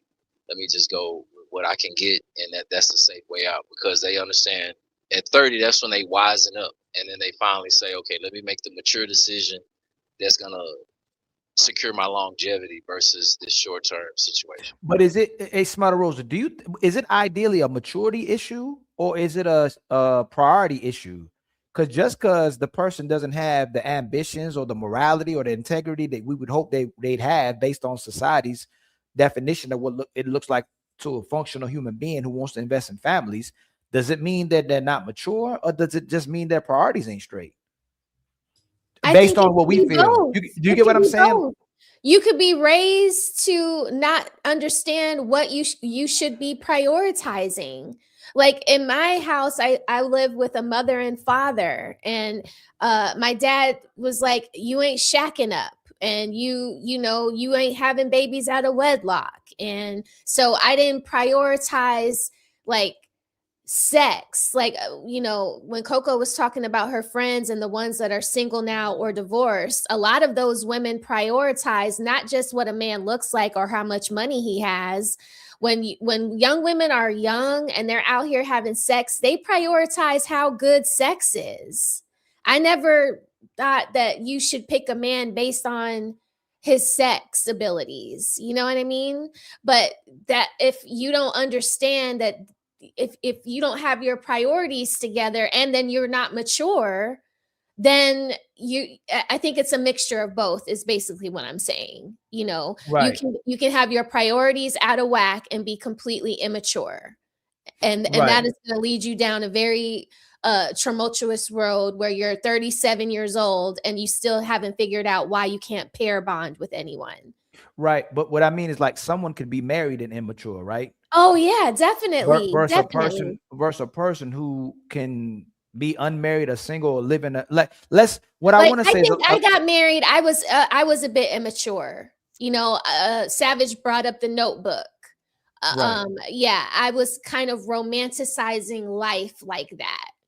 And we had a lot of arguments early on in my marriage because I was thinking immaturely. I went from my mother and father's house, arguing with my little brother, to living with my husband, kind of arguing with him the same. Could that just be selfish? Like what Truth was talking about, when someone doesn't want to uphold the responsibility, they don't want to engage in accountability, they don't really want to have a purpose, they like engaging in things that benefit them. Does that mean the person's immature? Or does that mean that makes that person's making a rational, mature decision to be a selfish individual? And a lot of time we'll keep scapegoating people and saying, oh, it's because they don't know better, but they know better. It's just that we're justifying it by saying, oh, they're immature, they'll figure it out eventually. But do a lot of times these people do be mature and they're just making selfish decisions? So in my case, I was definitely immature, didn't understand that I was selfish. Like I would get a good job and I would quit it right away because my husband could take care of me. Very immature. Real quick. I'm sorry. That was my ex-wife. No. When do we don't never say a man is immature. Let's say a man is just after women. Just because he wants to be a womanizer, right? Yeah, we'll just say he's a dog. Yeah, you say he ain't shit, or he ain't ish. He's misogynist. He's sexist. He's just immature. He just doesn't know any better. Men don't get that luxury. They don't get the luxury to be immature. Unfortunately. Right. Yeah. But does it or do we treat it like it? Hey, nah, that dude's mature. He's doing exactly what he wants to do when he wants to do, and that's what he feel like benefits him at the moment. And it could be a positive or a negative, depending on how we looking at it, right? But what I'm saying, a lot of times when sisters are making certain decisions, we'll move up to, oh, she didn't have a father, she didn't have a mother, she's immature, she doesn't know better, she's just emotional, she's just a woman. You know what I'm saying? Where there's women, countless women who know how to love, who know how to be responsible, who are career oriented, who are righteous, who are in the church, or who not doing none of those things, but they know exactly what they're doing. I just feel like a lot of times we'll scapegoat someone's ability to know exactly what they're doing by saying, oh, they just immature, they don't know any better. Yeah, there's definitely a double standard there. Excuses. Like men have a standard where they can be a little bit more loose, with their sexuality, right? So y'all get passes on that, but y'all don't get passes here with what you're saying now. You guys have to be either mature or you ain't ish, like you said. Like, so It is kind of like a double standard there. What's going on, my brother Reese? How you doing, family? I am well, sir. What about you? Hey I'm trying to make it, man. Trying to come up. Trying to be like you. What's going on? How long you been watching? Probably like 5 minutes.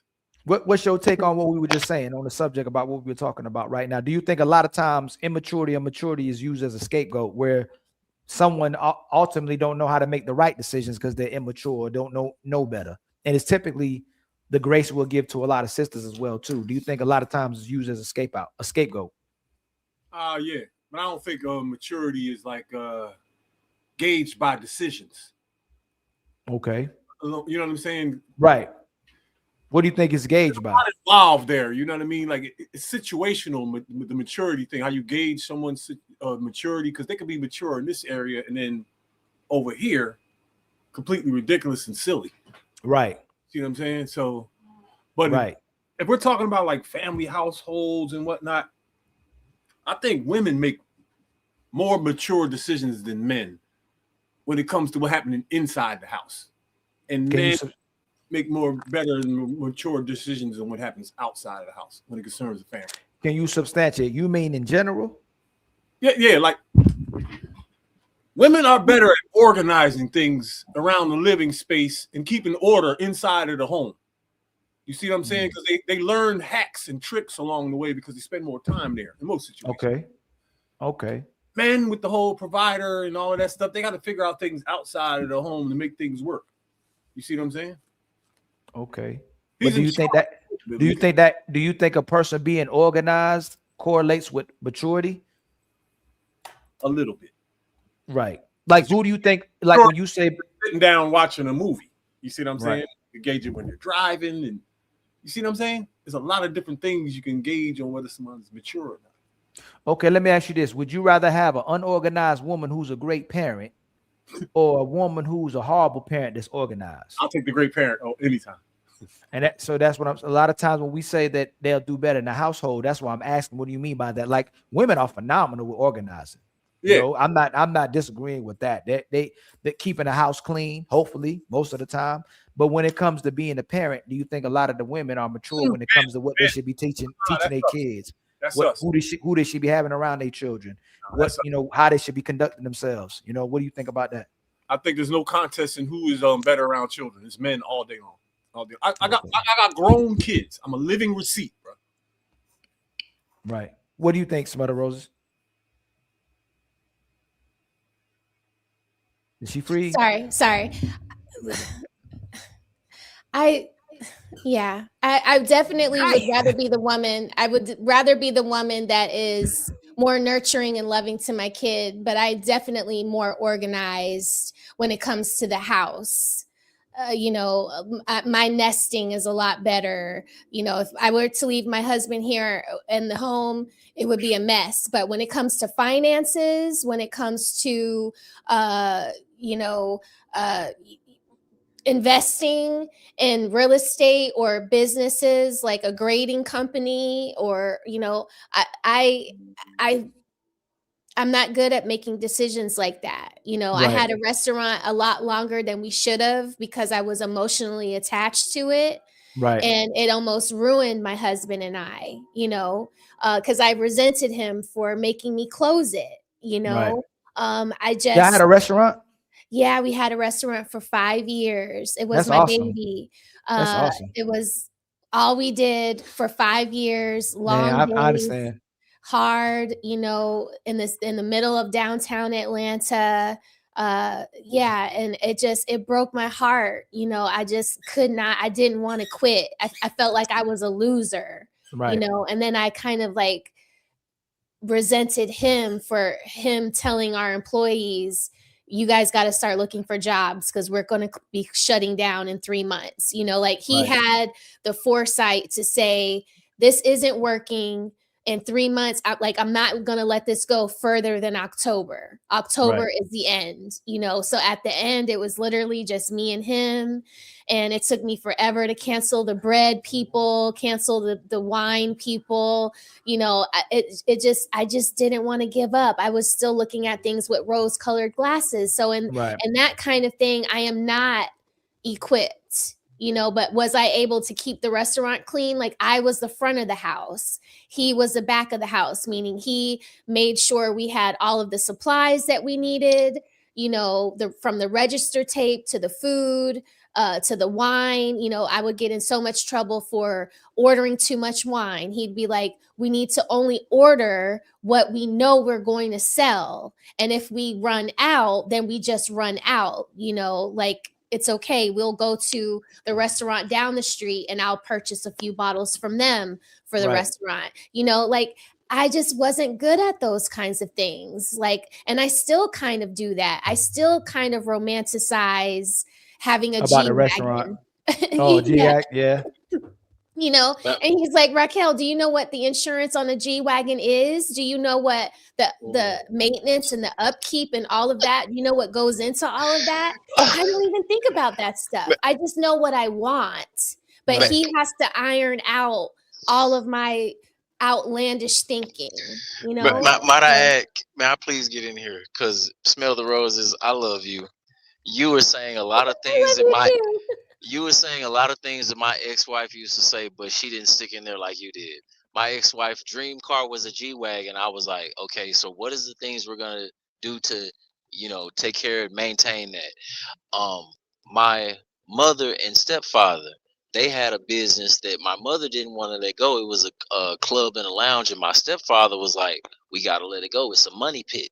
And my stepfather, he was a Mason. He's deceased now. But we built the American Airlines Center here in Dallas, Texas. So he knows the ergonomics when it comes to business. He was doing it before he even met my mother. But women tend to, because of what they see on TV, or how they were, you know, Disney fairy tale, we gonna get married and start a business, and you know that's gonna be our life. When you know life, and especially business, is a roller coaster. Restaurant business is one of the businesses that are more likely to falter because of the competition, the overhead, etc. So things that you're saying, even when you spoke on, you know, this is what my ex-wife did. She just quit the job and she was like, "You're the man. You can cover it." She would just quit jobs. And it's like, okay, now I did that in my 20s. I did that in my 20s up until I was about 26. Yeah. We were in our 20s, and it was like, okay, I calculated what you just taking care of the little bills. I'm taking care of the big bills. Now I got to take care of all the bills plus date night trips, et cetera, et cetera. And I'm not because we totally still wanted date night, even though we didn't have a job. And I wanted an outfit, and I wanted my hair done. Yeah. Exactly. Nails got to be done. My ex-wife said, "Oh, nails are mandatory, and you got to pay for them." And I'm like, okay, I'm in my 20s as well, because we're the same age. I was 2 years older than her. And men don't get to that financial stride until we get in our 35, 40s, 55, etc. So I'm there now. And I just said to her, because, you know, I'm not trying to boast or brag, but y'all see what kind of vehicle I drive. I have a couple of vehicles. And I was like, when you were expecting that of me, I wasn't there yet. And that's one of the maturity levels, because women mature faster, and then they'll deal with men who are older, who are at that level. And then when they come deal with the dude that's on their level, they're impatient. And they're like, okay, well, I'm finna hit the ejectocito, cause that parachute and they up out of there. And then as the time goes forward, you know, they're stagnant back at their mama house, and the, you know, man is, you know, moving on as a man should. But that's what the things that you said, Miss Rose, man, I'm be honest, I was triggered, because I was like, wow.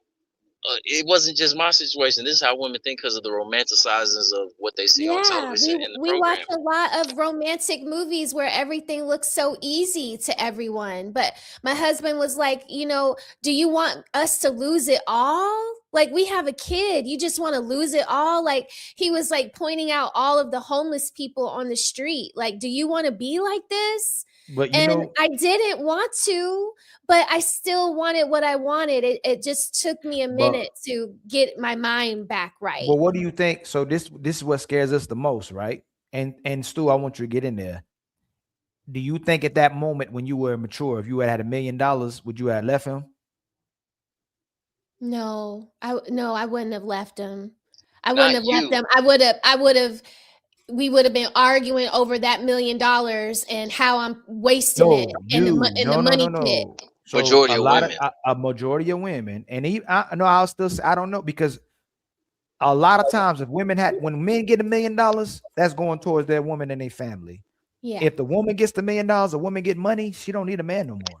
Like No, now, all I these look decisions, at that a as lot a of failure, Ali. I listen. no. I know what you're saying, but what I'm saying, a Yeah. lot of times when the woman gets the money, she no longer needs that man anymore. Speak all these decisions that this guy was supposedly keeping her from, and all these things that she wanted this guy to finance and support and purchase for her. As soon as she has the money, you know what? I ain't got to fight with you no more. I ain't got to argue with you no I more. mean, I ain't got to how go good back are and forth those on you. things if True you don't statement. have anyone? I can't. I can't fail. I don't want to have lots of riches and be lonely inside, or be with a man that only wants me for my riches. And I feel for y'all too, when y'all come up with money and then y'all fall in love with a woman, but she's only there for your money. Like, that is cold, and I don't want that. Right, but that in a lot of situations, and I'm sure the men on the panels, there's been a lot of Happens every situations day, B. where women got to save up their money, and the guy had no money by the time the relationship ended. He had nothing in his account, and the woman came up off the guy because she didn't had to spend on nothing. He Can I being a say man, he something? wanted to be a man, of course. I didn't want to cut you off though. You can, finish your sentence. I'm not saying ultimately a lot of times when men get into relationships, where it's funny how women will say, so when women and men get in relationships, when a man sets standards and expectations for her and she has to be responsible, she'll say, I lost myself. I'm losing myself. But men are ideally the ones that actually lose themselves and become emasculated, lose their manhood or their foundation because they give everything to this woman. And in the end of the relationship, they're depleted. They don't have nothing. And she just can move on with the next person. And you built her up to move on with the next person. You know what I'm saying? Exactly. Yeah, it sounds like we're talking about a very selfish woman. And I feel like a lot of women do not value family. I feel like a lot of women value themselves. They lack selflessness. And it always comes out when I hear stupid stuff like, anytime it's time to love that man or be there for that man, all of a sudden he's a narcissist, he's controlling, and she's a slave. I even heard a woman once say that she felt like being a mother was being a slave. Like, that was beyond me. I'm like, wow, how are we chucking up the responsibility of loving other people and caring for other people, which is free, by the way. It's free to love somebody. It's free to actually give a damn. To slavery. That's ridiculous. In this generation, I can't believe the stuff I be hearing. You gotta cash at me, you gotta sell me, you gotta pay me to care about you. What? That is crazy to me. You gotta pay me to care about you. I agree, Savage. Hey, go ahead, my brother Stu. Construct. It keeps saying, I see you in the back. I'm not trying to not bring you up, but it's just saying it's not loading. Like it's not all the way loading, family. I'll bring you up. But that goes back, but what you just said though, it goes back to something. Like I said, the truest thing I ever heard in my life. My grandfather said this when I was 15. He said, I want you to always remember this. A man will sacrifice his happiness and everything he owns for his family. But remember, a woman will sacrifice her family for her happiness. Facts. But real quick, one of the conversations, real quick, my ex-wife said, I'm not happy. Like, we had the conversation in the morning, you talk about the logistics and ergonomics and the bills, like the morning meeting, right? And then after all that was over, she said, I'm not happy. Now, later on, I learned that she had been out of the relationship mentally 6 months ago. But that's one of the things they say, I'm not happy. And that Coach Greg Adams got a meme where he pushes a button where women are literally saying, I'm not happy. And that's the reason for them to hit the eject button on their, relationship. But you also have to remember, just like Smell the Roses was saying, and Savage was saying. Remember I said this, Ali. Societal psychological indoctrination, where all you women are watching in shows or everything are things where no matter what you do, your behavior is excusable and it's valid. Everything you see from a man that's putting him down, he's the villain, he's the predator. While you're raising women, you're putting men down simultaneously. That's how we got here. Women will sacrifice her family for her happiness because everything she's seen in her life that she's watched It's reaffirming her behavior and it's saying that she's valid because of how she feels. And it's telling her that the man is completely wrong. Yes, sir. And I just want to say real quickly before I hop back, I appreciate everything Smell the Roses said. I had similar situations early in my marriage as well, but I think the difference is the mentality of in the beginning of the marriage for women should be, but it's not. I'm in this for the long haul. Yes, I have my moments to be like, oh, I'm a good woman, you know, I could. But nah, I had to snap out of that and realize it's my husband or nothing. Like, I'm not going to leave him. That's bottom line. I'm just not going to leave my husband. And again, me getting closer to my faith in my word, understanding that I made a covenant with God, help me get to that point. But to Smell the Roses' point, it just, especially in this society, when it's like me, I need to be happy. It takes a woman who has gone through those things and does have an inner sense of maturity and loyal and duty to a good man to kind of get through that nonsense and that scam and move to the other side of nah. That's why, Ali, I appreciate these panels that you have. I appreciate Smell the Roses and Savage Reality, because we are the voices that need to be heard. So for the women who feel like they're stuck and they're pulled on either side, no, sis, it's better over here. It's better over here with your husband and your children in your house than being outside. You know, it's funny. It's funny. Oh, go ahead, Savage. No, go Savage. I just wanted to say real fast, and I'll be quiet before I forget. I mean, I do hear a lot of women say they a good woman. I just want to know, like, who told you was a good woman, or did you just deem yourself that so?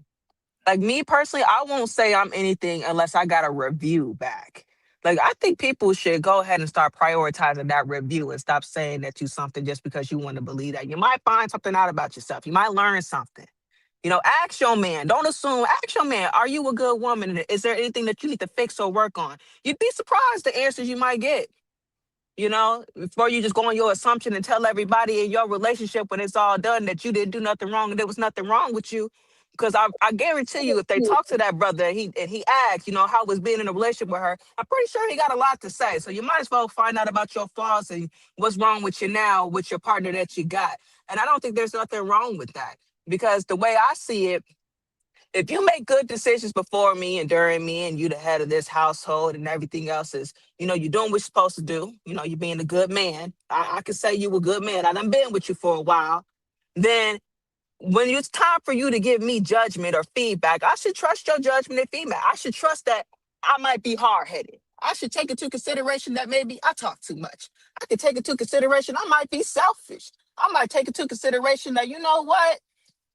You seem to get a little bit on you're a little too needy. You need to do this and that. You know, just take into the things that your partner might say. That's a part of being a good partner, is actually caring about what they think and say enough to want to make some changes so they can be happy too. Because how your partner feel and what he think, it matters. And he might feel like he on eggshells, like he can't tell you what's wrong with you without you flipping out. So go ahead and make it comfortable for him and, you know, be like, hey, baby, go ahead and come forth. I promise I ain't gonna flip wig. But am I a good woman? Is there anything I need to work on? Because I want to be better for you, because I know you're gonna always do that for me. I wanted to say something about what Savage just said about the review and to what Stu was saying, you know, like, if I would have got that $1 million, Ali, and I decided to leave my husband, the first person that I have to go and talk to is my dad. And my dad is going to say, well, what did he do? Why are we doing this? Why are we breaking up your family again now? And he would start giving me the review. Well, you know, you can be feisty. Well, you know, you can be a little immature. You know, you can be selfish. You know, Raquel, like, you know, 3 months ago, it was blah, blah, blah, blah, blah. And now all of a sudden it's this. So yeah, that review, I think women should take that more into consideration. And also the fact that society gives you an easy out and men don't get that easy out. You know, like they get beat up by the world and we kind of get propped up by the world, whether we're getting a good review or a bad review. Real quick, I asked my sons, my lady, and my mother, what do I need to improve on? At least once a month. That's it. That's all I got.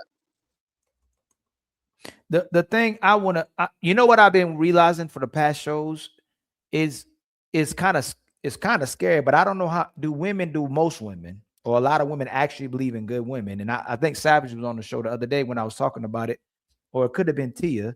But anytime a woman come on a panel or a good woman come on a panel, if the women start attacking the women who demonstrate good behaviors or any type of behaviors that benefit the man, and they ain't even went at the other women yet. They ain't said nothing about how other women behave, what they're doing, how they conduct themselves. But as soon as a good woman come on a panel, oh, don't believe her. That's a pick-me. That's a chameleon. Women like that don't exist. Like, do most women actually even believe that women can be good? Like, is scary to me. And I ask that because why is it that a lot of times women need to hear from somebody else to stay with her man or to get the validation of a man from somebody else, where a guy can go against the whole world and still gonna pick his woman? Like that song, When a Man Loves a Woman, can't nobody make her start loving our woman. That song is real. But if women feel some type of way, if a friend support her leaving that guy, if her father support her mama support her, okay, I'll leave him. Society support her. Like, why does she always need someone else to tell her to recognize the value of the guy that she claims to love? You know, a lot of women actually believe in good women? That's the parable of Eve and the serpent. Women are much more susceptible to outside influences. That's it. I think, in my opinion, a lot of those women just be jealous of the woman. And I personally don't understand it, because if you are such a girl's girl or whatever the crap they be saying, they be hating me. I'm telling you, Ollie, they hate me because I don't belong to the sisterhood. I could care less. But listen, I will always be proud of another woman that could take accountability, say that she needs to do better, and admit her faults. You will always have my love and my support. If I see a woman that's out here trying, you got my love and my support. But I would never, ever praise a woman with deflection that wants to defend being wrong. You want to act out your body. You want to lose your mind. You look like a lost woman. I can't support that. I can't clap for that, because I wouldn't want my daughter to be like that. Right. But if you could just be honest and say, you know what, I don't know if I'm doing this right, but I'm out here trying. And you know what, I got a good man, but I don't really know how to treat him all the time because I went through this in my life. And you know what, I didn't have the best relationship with my mama, and I have a hard time with getting along with other females or whatever. Cool. Be transparent. I would love to support you in that journey, as long as I know you headed towards the right place, which is anything done with love and healing. Okay, but you can't heal and you can't do nothing until you take some accountability. The same steps it take to repent in that Bible is the same steps you take to healing. You got to be accountable. Okay, you got to be forthcoming. You got to be able to forgive yourself, and you got to stop your behavior. But you can't stop nothing, defending what you're doing, and you know you wrong, and then you want to come down on somebody because you jealous that they able to be honest in their journey. How you gonna hate me because I'm honest in my journey? Be honest in yours. You might love yourself a little more. People are jealous of the people that love themselves because they know that they don't love their self. They make you feel insecure about yourself because they love the fact that you feel good about yourself, but you make them feel bad because you feel good about yourself because they feel bad about they self being around you. It's crazy to me. Like you can admire someone that you think is special. I want to be around this person because they special. I want to be around this person because they make me feel good. I want to be around this person because they make me smile. But I can't do that. I don't make nobody feel like that. Who they think they are? Oh, you know what? This person think they know everything. Oh, this person thinks they special. Now I don't want to be with this person because I think they special. It's crazy how that works psychologically, how insecurity can turn love into resentment and into disliking somebody because of how you feel about your own self. So you got to really pay attention to how you feel about yourself, because in return, you're going to treat people the way you feel about yourself. Let me read these real quick, y'all. Hold on real fast. It's time for some super chats.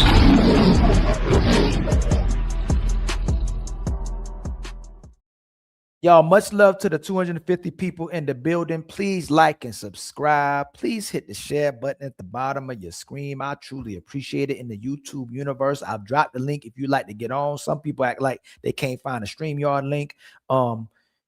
We only need $43 more in the Cash App to meet our Cash App goals. Okay, Construct. I see your icon, but I just don't see you, brother. I don't know why it's doing that today. My brother Construct icon again. Don't be afraid of construction icon. You know we're not afraid of you, my brother. And then Shadow Dragon gifts us with a membership. Much love to you, my brother. Empire, baby. Please, man, my brother. Shadow Dragon's icon as well too, emoji as well too. And then my brother, no, I think it's my brother, put her to work with the $5 super chat, debunking the myth women's reproductive organs mature faster, meaning they are able to reproduce earlier than their counterpart at the same age. That's it. I would say that too, my brother, but actually the women do mature faster when it comes to their psychology as well too. Their prefrontal cortex matures faster as well too, and their supposedly their emotional regulation develops faster as well too, and their communicative skills and their reading comprehension skills mature faster as well too.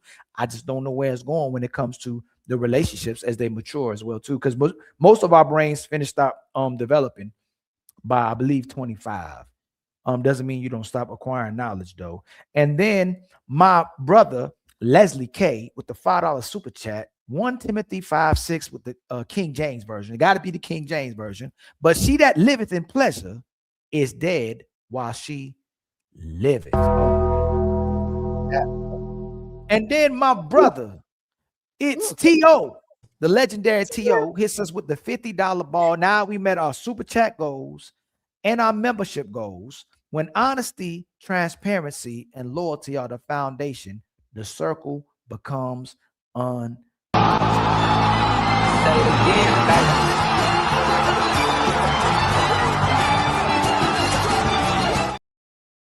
Them bars right there. Straight up. Say it every time. Woo. And then my brother Construct with a $2 super chat. Hello. I think that's him still trying to tell us we're trying to come up. And then my brother Wolfman with a $2 super chat. Love is easy. People make it hard to do the right thing. The problem is loving and receiving love is easy. Maintaining the responsibility of the upkeep is what's difficult for a lot of people. It becomes an inconvenience instead of always understanding you always got to work for love, just like you be working to hate. And by the way, shout out to the haters. Shout out to the haters. I've been hating you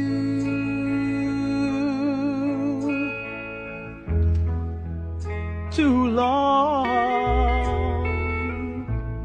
to stop now. And then my brother, let me see. Matt hit us with a $10 cash app for all the faster is the school model. Much love to you, my brother. Again, thank you for the help. We just got $10, kinfolk. You know what that means, right? We back on our feet again. I ain't gonna hold you. Support be healing people. And then my brother, I ain't gonna put your government out here. I'm just gonna call you D. I don't mean D though. You know what I'm saying? But his name D, it starts with a D though. Hit us with a $50 cash app. For him and T.O. are not a sponsor of the show with $50. Says for I love you guys, untouchables for life.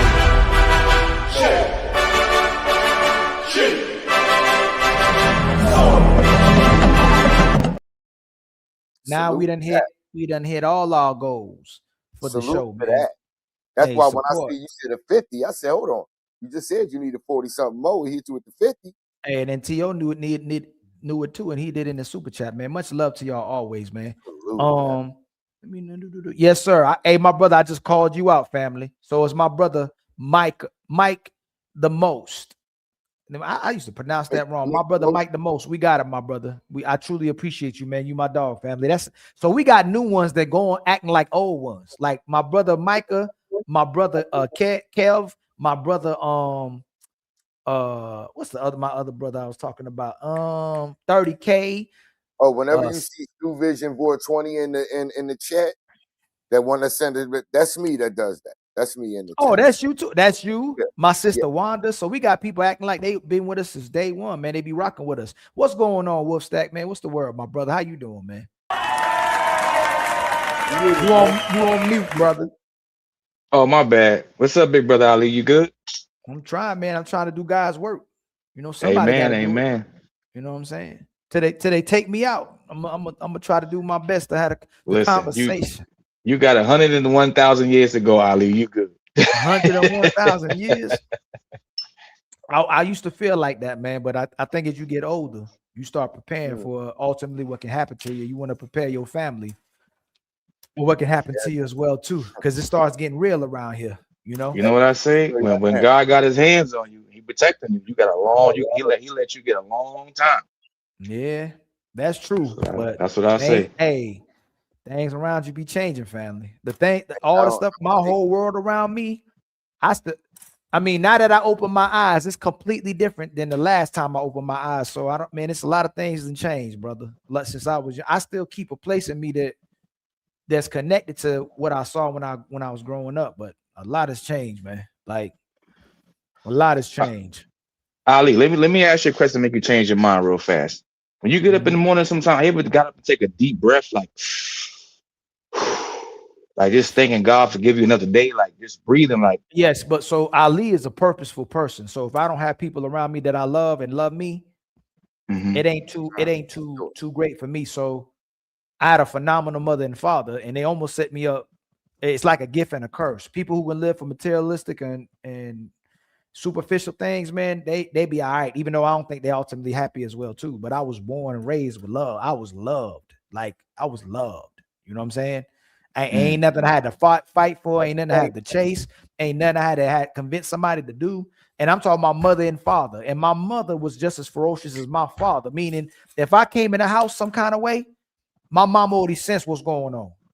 My mama knew when I was trying to hide something, when I was going through something, she was already on top of it. Like my mother was a queen, like hands down. And my father was a king. Like my mother and father, I think it was a guy. So I'm gonna tell you this. I don't know sometimes if this is real life or it's the Matrix, because I don't know how I got the mother and father that I had. And I really don't know.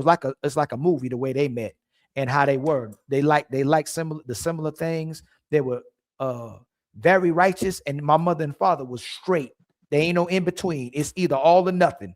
That's what you got. You all or nothing. It ain't no sometimey. It ain't no middle. It ain't no iffy. And they showed up like that every single day. So God gifted me with my lady and my children because I need that.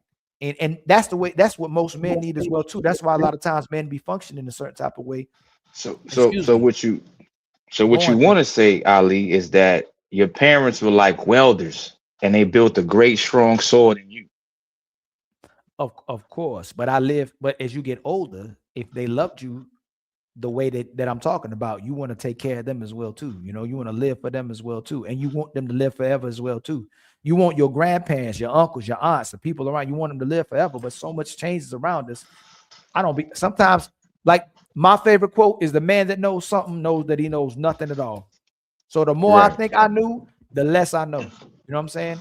Like it's just the things that I thought I knew is not what I thought, but I'm gonna still try to hold on to what I knew, you know? And if I ever let go of what I knew, I feel like I will betray what I know, you know, which is the epitome of love as well, too. What I look at as love is me trying to do my best to be and resonate with what a man's supposed to be. And the woman I connect to better be the best woman she can be as well, too. You know what I'm saying? And people in general, our epitome, and Muhammad Ali said that our rent on earth is serving other people. So I love and transpire and try to gravitate to the people that I felt like were phenomenal human beings, or try to be the best they could and the purpose they served while they was on earth. You know what I'm saying? Yeah. Even if they had, and you know, people would be like, sometimes we too judgmental. We look down on people. I don't know if I could. It's public. Maya Angelou's background, I don't know if I say it. She was, well, I say because she put it out. She was a two. She was a two. She was a two, yeah. And Malcolm X was also like out there, right? So it's not about where you were, what you went through. It's where you end up, and what kind of person you are as well, too. And now you are able to hold yourself accountable about that as well, too. So it's not where you're from, it's where you at. Yeah. That's still I rise. But where you from is important too, though. Right. Angelou. I used to work with her. Who with who? Maya Angelou. Oh man, was she really how she was, or was that a front? What do you mean? Is she how she was? Is she what she presented, or she was like sometimes what people will present one thing, and then people that know him personally, like Michael Jordan, the greatest basketball player ever, but the word on the street is he's a horrible person. He's so an asshole, right. Was Maya Angelou the embodiment of what she presented to the world, or she was a different type of person? Like Aretha Franklin was supposedly a nasty person. What I know about Maya Angelou is she was always a pleasant person who always seemed like she was concerned every time I've ever seen her. But at the end of the day, she was a hoe back in the day. Yeah, but that was like 40, 50 years before she started. Like, don't laugh at that stuff, bro. I tell you somebody else, somebody who I was actually very fortunate to meet, spend time with over a long period, a few years, and still while I was growing up in Philly. She's still there. That's Patti LaBelle. My point get destroyed. My main point is, regardless of the things that we went through, if we truly have become the embodiment of another person, we can be that person as well too. Maya Angelou has affected a lot of people, regardless of her background or things she went through, and she holds herself accountable about being rebellious against her mother and father, but her mother had the door always open for her to return back into the house. She'd be like, my baby's home. And she resonated back with the way she was raised, and she returned back to how she was raised, but became even a more phenomenal person that inspires so many more people. That's all I'm saying. Yeah. That's why I'm like, when people be like, oh, we try to hold people to who they were or how they are. No, we'll hold you to how you behave and how you moving as a person. But if you truly are maneuvering in as a good person, regardless of your background, I believe people can be redeemed. So Ali, yes, sir. Can I ask you a question? And don't be mad. Don't be mad. Now, it's not a question. It says I have a statement for you. Will you be mad if I say who my two mentors are since I was a child, like a small child? My two mentors are LeVar Burton. Is that LeVar Burton from Reading Rainbow and Mr. Rogers? And I want to be like, no. For that? I mean, because some people are like, oh, you're not keeping it real, you're not keeping it hood. The reason why I wanted to be like them because those guys, I love them too. The reason why I use that because butterflies in the sky. Sit up, take a look. It's Reading Rainbow. Wow. Yo, that music when it started, but hey, man, Burton is a special man. If you look at the roles he played, he has done the most foolish shit of any black actor that ever lived. Hold on, say that one more time. The what? Jordy. Look where they put him, man. He's the blind guy on Star Trek. He's cool. Yeah, very intelligent though. Yeah. He was super smart. He was super smart. Now we needed him with those little. Come on now, that was a phenomenal role he played on Star Trek, man. Yes, sir. Yeah. And he just played but he was Kunta. He was given a history lesson. I don't think right. No, that was bad. That was bad. The way he played that role so definitively, I don't know if anybody could play that role better. Right. Nobody can. Okay, I agree with that. But look, I was saying that to say this though, panel Ali, like this, I model my personality after men I thought were really, really, really good men, good people. So that's why would you be? Won't you be my? I liked him, and he ain't play that stuff either. Like, hey, he was sitting in front of a judge, and they were trying to get rid of that show about how it can impact kids or society as well too. He did a great job explaining it, but he also didn't play that stuff. You know what I'm talking about? He didn't play that. He played a man. He was about the man, woman, and child. Ain't nothing else that existed but the man. And no disrespect to anybody who thinks different. All I'm saying is that ideally our anatomy is made for each other. I still love the people that don't maneuver that way. But if we imagine if all our parents didn't maneuver that way, we wouldn't even exist. And that's the thing that I don't understand when we promote what we promote is strong and independent or people not being with each other. If our parents didn't come to contact with each other, most of us wouldn't exist. Even if some of y'all came out different kind of ways, we wouldn't exist. But this is what they want, Ali. They want to destroy the world. his mother knitted all of his sweaters that he wore on the Yes. show from his Yes. mom. That was so sweet when I found that out because Man. every week there Mr. was a Rogers, new yeah, sweater. like, yeah. Yeah. You know how much, y'all, do y'all realize that at that time, my mom, man, my mom used to knit all the time.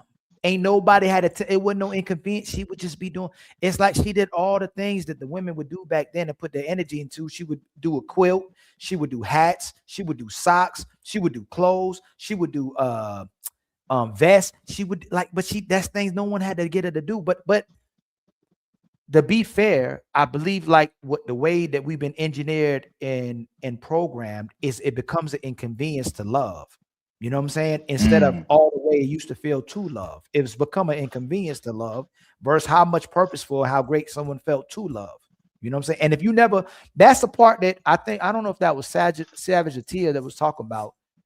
Not only can you not possibly, it's very difficult to teach love. You have to go through love. You have to experience, like you have to, it's the way you're being raised, man. The way you raised, what's being instilled in you, you know, the support that you have. You have to actually go through love to know love. You know what I'm saying? You know what love stopped? You know what love stopped, Ali? When women started forgetting that you have to connect yourself to someone to love them. Like I see women, like I said all the time, Ali, I live in New York. I see women all the time on the train with their kids crying on the train. It's never no like, shh, calm down, mommy got you. It's like, yo, shut up. Why are you crying for? Like, it's like, I feel like most women have lost the ability to love, even their own children. Remember, we went from a time where they were talking about some wait for love. Now we in the time period talking about some love don't live here anymore. Love don't live here or you gotta pay for love. You gotta pay for love. Yeah, it went from wait for love to pay for love. Yeah. Pay to play, right? That was the bar, Stu. That was the Go- bar. go Look ahead, what my my brother. mom made my son, Ali, when he was a baby. That's what. But look Oh, what the that's mothers dope. do. That's Look dope. at that's amazing. That's amazing. That's And amazing. the shoes too. She made shoes for him. Like, come on. Like, See, yeah. I'm a type of son I will hide that. Like, mom, don't show that to nobody. Put that in the closet. Nah, I would not We me. were I having wear a them hats. moment. We were having a moment. Right. I wear them hats.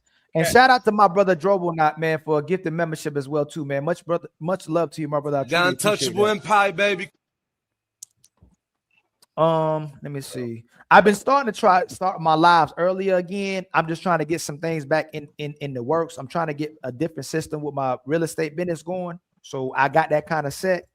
So I can get back to my regular schedule a little bit too, but I'm trying to draw out that a little bit too, so I can do a little bit more closings on certain months. You know, I'm trying I to want to get my real estate license. I've been thinking about it. My husband has his. I think I want to get go one. get it. What I do, you don't Yeah. need to get it, but it helps to Okay. have it as well too. Okay. Like some laws are starting to change in different states, because they're trying to make it more difficult for people to keep up with corporations. So that's why it's becoming more difficult to buy a house. That's why it's more difficult to find land. That's why the food is getting the way it is. Like that's why they're investing in multi-families or apartments, because they don't want people to own their own land. They don't want people to own their own home. They're moving away from people having ownership to where people are literally being owned and taking it back to how it used to be. But now they own everything. You know what I'm saying? A lot of y'all on the panel probably had family that have land. You know what I'm saying? And maybe I'm getting ahead of myself because it's rare to come across black folk now. They got abundance of land, but my lady, her family has a whole bunch of land still in their family, where it's rare to come across black people who have land. When I grew up, most of us, when we were growing up, somebody in your family has some land. People had land, you know. But now it's becoming like that with white people as well too. Like majority of they're taking land away from people, and corporations are starting to own land, or nations are starting, like the amount of, and I hate that we get in these conversations like that, but the amount of It's the elites, Ali. It's the elites, Ali. They want people. China, You ever seen that? China is buying a lot of land in the United States, but that's a whole nother conversation. Oh, that's right. I don't want Next to get to yeah. But nations and certain people of power, they buying up land to where it coming to a point where we gonna be people. They got, and that's you're gonna be in an apartment with AC, with internet, ordering DoorDash, And then you're gonna have a surrogate to go to work for you every day as well too. You're just gonna be chilling at the house getting super big. No offense to big people. No offense to big people. Right, let's be real, Ali. But I also said though, let's think about this. We got to really think about it. This is why I brought up the time before when I said I can't stand when I hear the word patriarchy brought up to black men. We've never known anything about that. That's crazy. That's crazy because in the black community, patriarchy never existed. Right. The woman and the man always worked in the black community. Right. In some homes it did though, Stu. But there was still never a patriarchy. It was always a symbiotic coexistence. Oh, hold on. What you said? Hold on. I'm saying, yeah, you're right. What did you say? Exactly, Ali. Hold on. Y'all got to call out Ali though. I'm saying, yeah, and I heard patriarchy never existed. There was never a patriarchy in the black community. It was. That's not true. That's not true. No, the uncle, the father, the brothers, like yes. Men used to be the head of the household back in the day. Of course it was, Stu. It's not. They were the enforcers of the rules in the household. That's what it was. Wait, say that again, because you froze.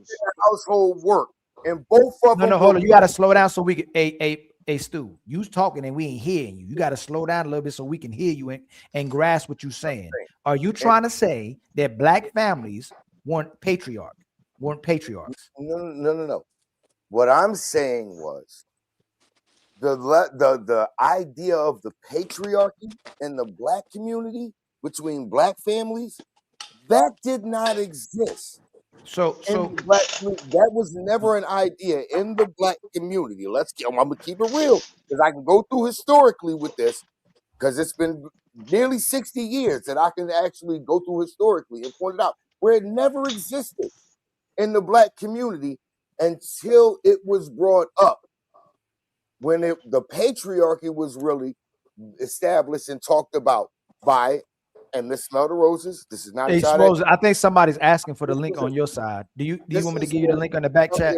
White women had against. Oh, you know how to take the link. What am I talking about? You know how to copy paste the link. I think somebody on your side asking for the link. Women or is that into that? Because think about it. During that same time period, black men, literally, most of us thrived in industrial factory jobs. Those jobs were pulled out of our communities, and that's when the crack epidemic hit. And what were we left to do? As black men, that was our only way to make money. So my brother Stu, my brother Stu, what does the patriarchy mean? When you're talking about in the black community, ask me what you're talking about. Yosemite, the Alamo? I'm just asking you simply. I'm asking you simply by itself. What is a patriarchy? Define I'll do this for you. So the first part of the word patri means father, right? And the archy means authority, right? So it is typically when the man head is the head of their families, okay? And the family passes through the father and the name, the people, the last name. That's why the last name goes to the child as well too. And the men dominate. They take the dominant positions of the family, the society. Why was that established? Can I land real fast? The man makes majority and primarily most of the decisions. Okay, tell me what part of the black family that you talking about, what year and era where the black man typically wasn't doing that. And I'll go all the way back to Africa. I'll go all the way back the way to Egypt. I'll go wherever you want to go where the man wasn't always in that position. Name me the era, name me the time, name me the civilization, name me the nation where the man wasn't always leading the household. Oh, you on mute. You on mute. I hope that went on purpose. You look like you rapping, Stu. Stu, you on mute, family. That is true. But in the black community. I asked you I asked you a question. Tell me, hey, Stu, you talking to Ali. You know one of my and people will say, Stu, I'm asking you, Stu, I'm just asking you, please don't do that to me. Don't do to me what people be doing, and then I go all Ali. I asked you a question. When was the period where the black man didn't lead his household, lead his nation, or lead the family? What time was this? What nation was this? What world was this when the black man didn't always lead his family and wasn't expected to lead his family?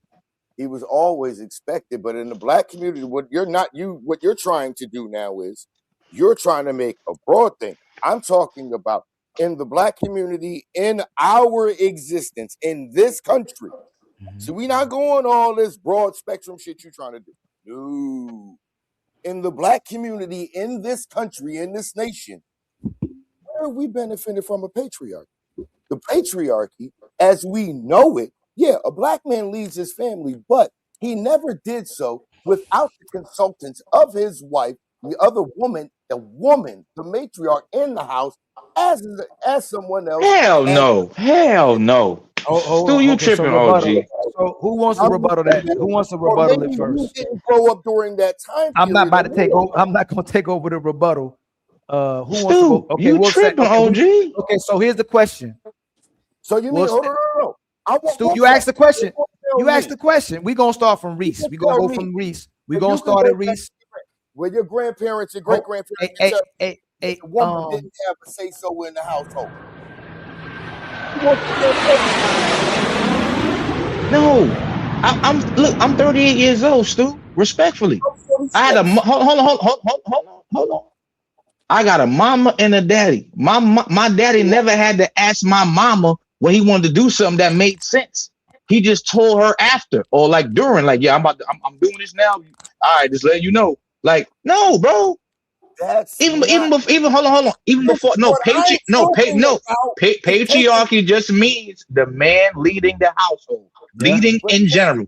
That's all it means. You're using what you're. I know I have a white mother or a Spanish mother, but I have grandfathers on both sides of my family. On my black side of the family, my father's father, my grandfather was married to my grandmother. He was a stonemason. He was very much the patriarch of the house.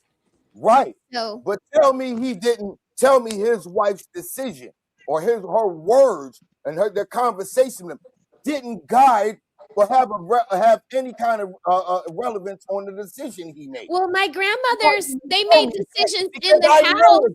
They made decisions in their house, like what the children were going to eat. I'm sorry, but that's not like we're going to go buy a second car. They didn't make those decisions. No, I'm not. What I'm saying is, before a final decision is made, her voice is heard. Her voice, the things he says, those things are taken. Those were taken into consideration. That's new, Stu. That's new. For the rise of the feminism movement. 70, 80 years ago, men were not asking about it. I've listened to the stories from my grandparents. 70, 80 years ago, Stu, men were not asking women nothing. They just did it. Feminism bullshit. My mother was one of them dumbasses that fell victim to it. And she's still a victim of it. Oh my God. Please don't tell me I don't know what I'm talking about. So, but what you're saying right now is anecdotal. That's your household. That's your household where you had a man, in there that had to ask a woman something before he did it. Back in the days, let's go to Tulsa, let's go to Mississippi, let's go to any place you want to go to in black neighborhoods. Men didn't have to ask their woman to do nothing. They just did it, and they said, "Babe, I did this. That's it, bro. You got the car fixed. You gotta go get the car fixed. You just fix the car." This is fairly new. This is fairly new. This is a new thing. Always heard in the house. Hey, Stu, you gonna let the people respond, family. You may let people respond to have their positions.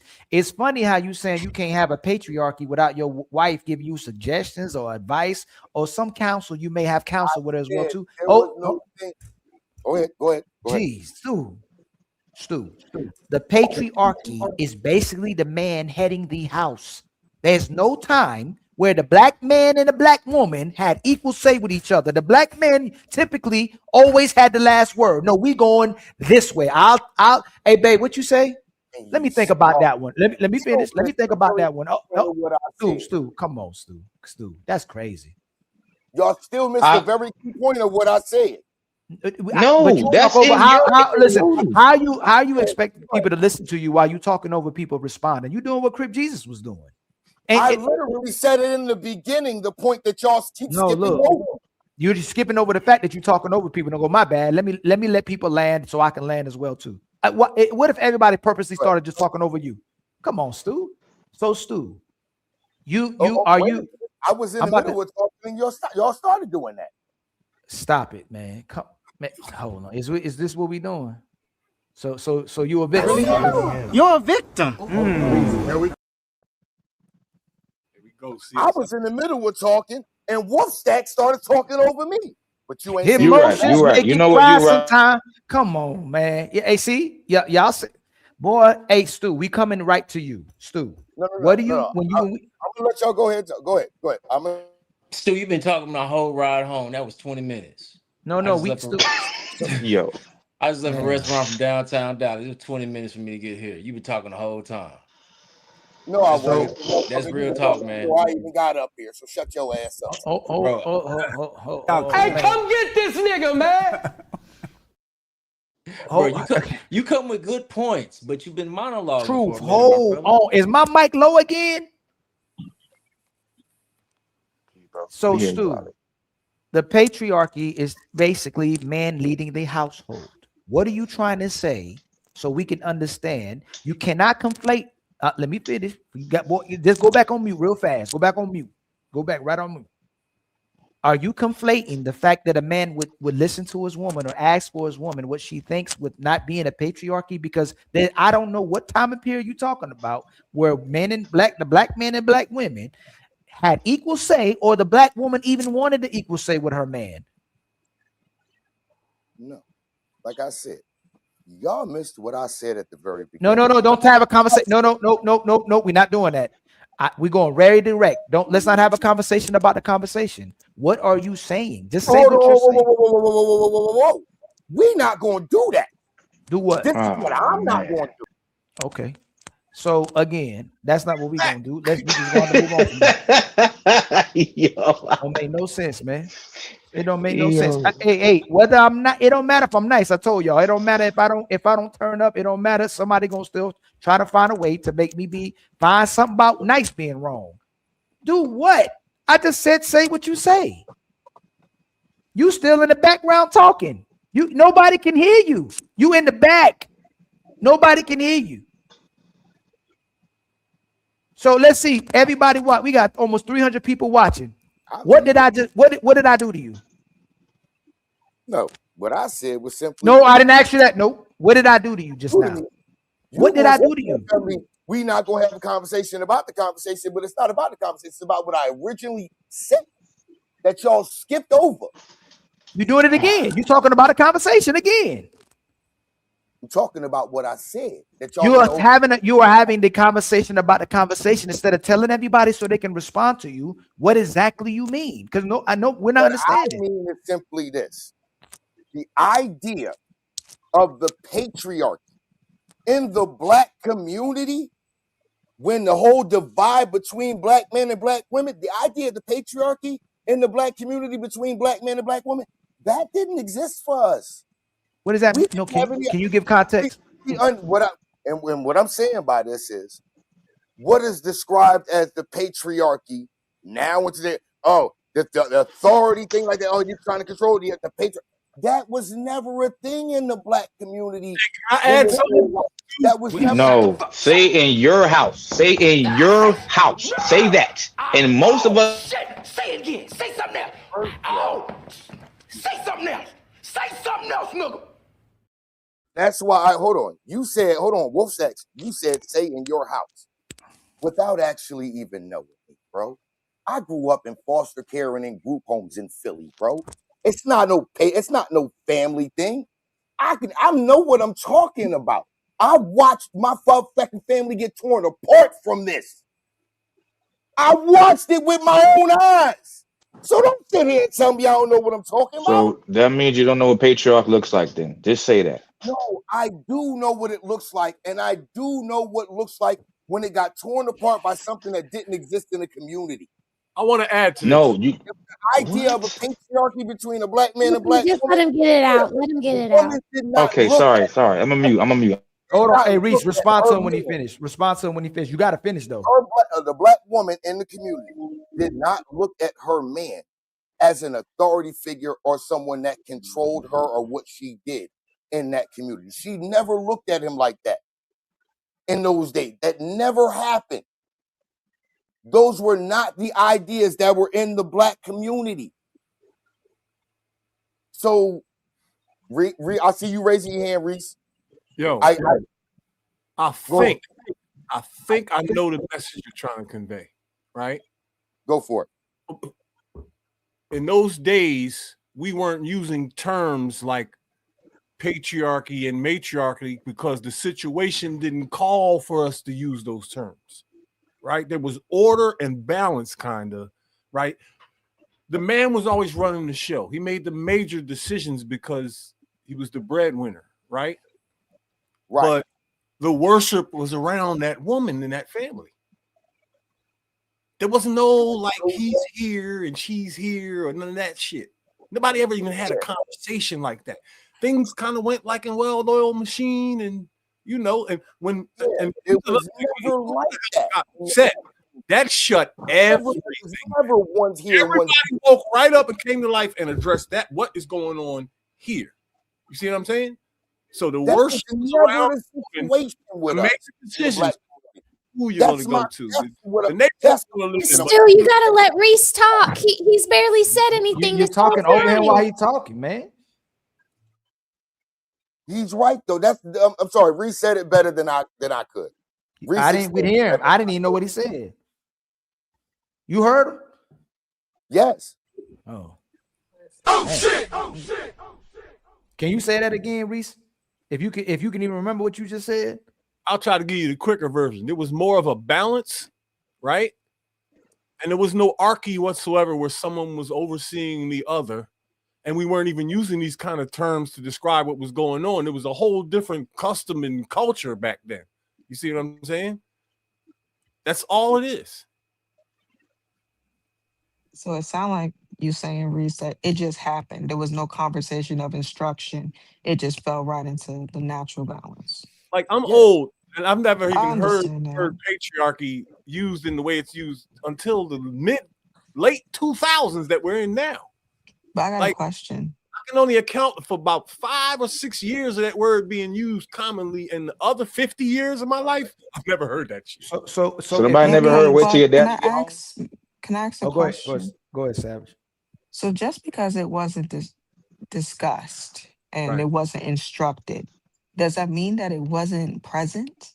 Yes, because there was no situation to call for us to suddenly start using these terms to describe household relationships. There was more of a balance, and everybody in the building kind of knew what was going on, and there weren't too many complaints about what was going on. Everybody knew their role, and when things got unruly, we ironed it out.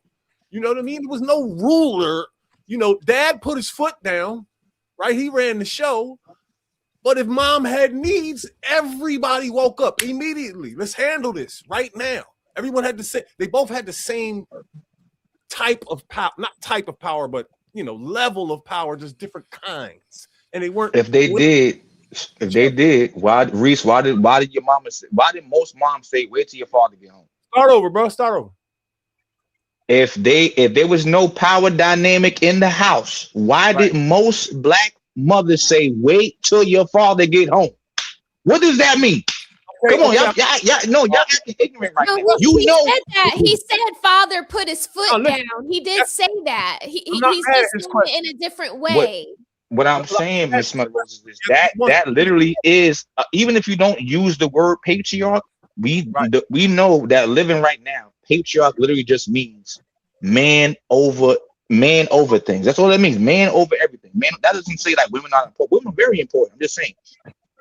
When I know my mom, let's say, I'll give you a prime example, right?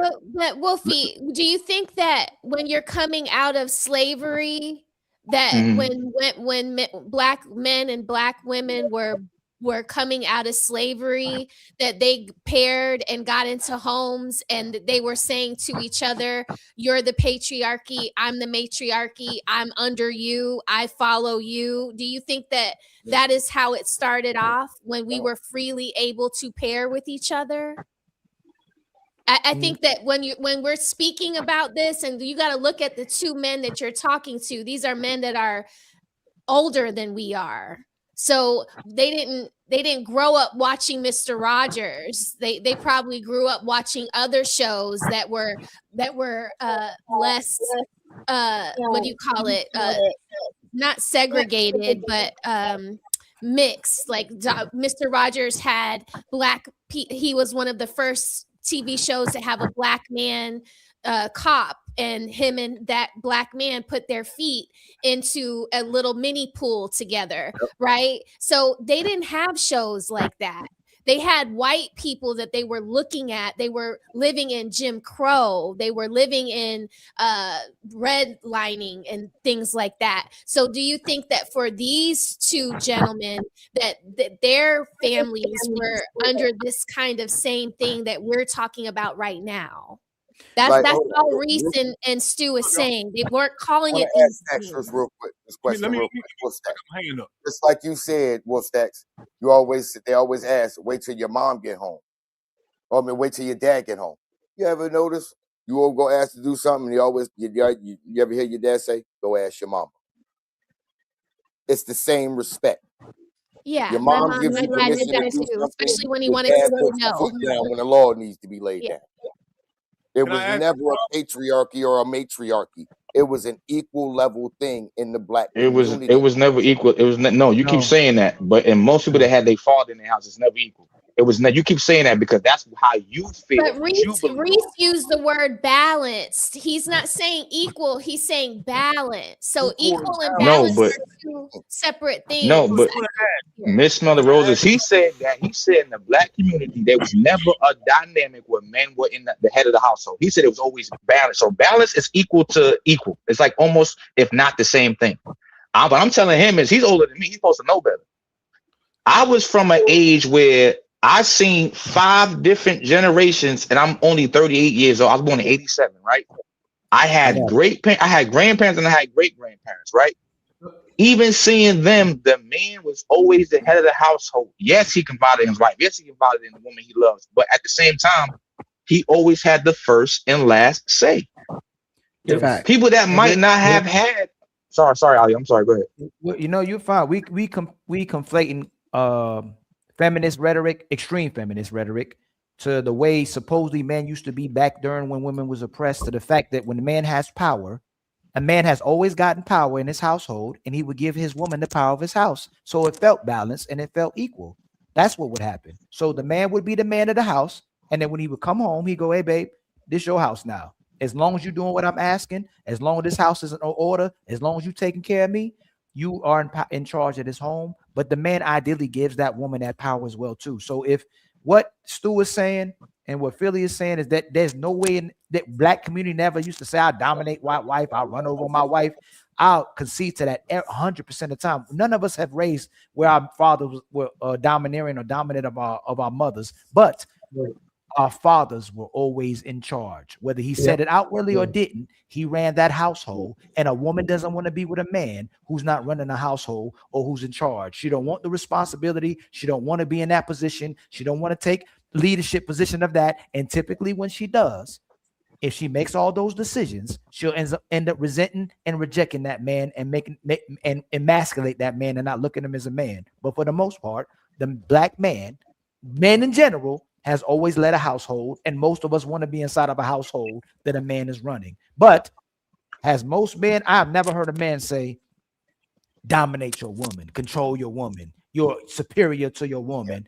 If he want to have that conversation, of course, you never make your woman feel like that. But the patriarchy is ultimately the man being in charge of the household.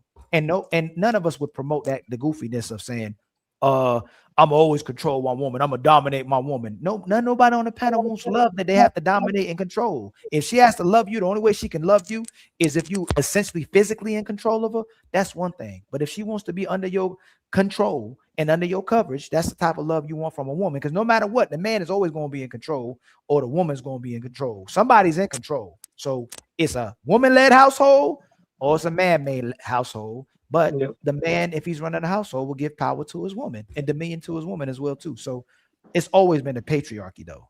Always been the patriarchy. But I get what you're saying. Where do we ever benefit from that? Or a man-led household? What kind of household? No. I'm saying I get what you're saying. But we didn't start that. Hold on, hey, Mr. Stu. Oh, Stu. We didn't start that conversation. Men ain't start that conversation. Men ain't compete with their women. They ain't no competition. Men is looking for cooperation from their woman. There ain't no competition. You can't outcompete them. You're not faster than the man. You can't jump higher than the man. You're not stronger than the man. You're not taller than the man. You don't have as much resilience as the man. You can't even compete with the man. He's not, and you're not meant to do that with the man. The man was put on earth to take care of the women and the children, and men, other men as well too. So it ain't like we saying compete with her and you better than her. Your role on earth is to take care of the woman, and the woman, and she's supposed to take care of you back for taking care of her. So when y'all come together, y'all supposed to make Voltron and shit. Yeah. So my whole thing was something like that's what I'm talking about. Right. Transformers.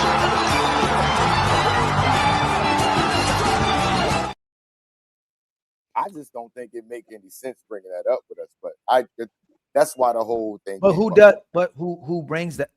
Who typically brings up? We're tired of the patriarchy. Who typically does that? Okay. The women. Okay. And now watch this.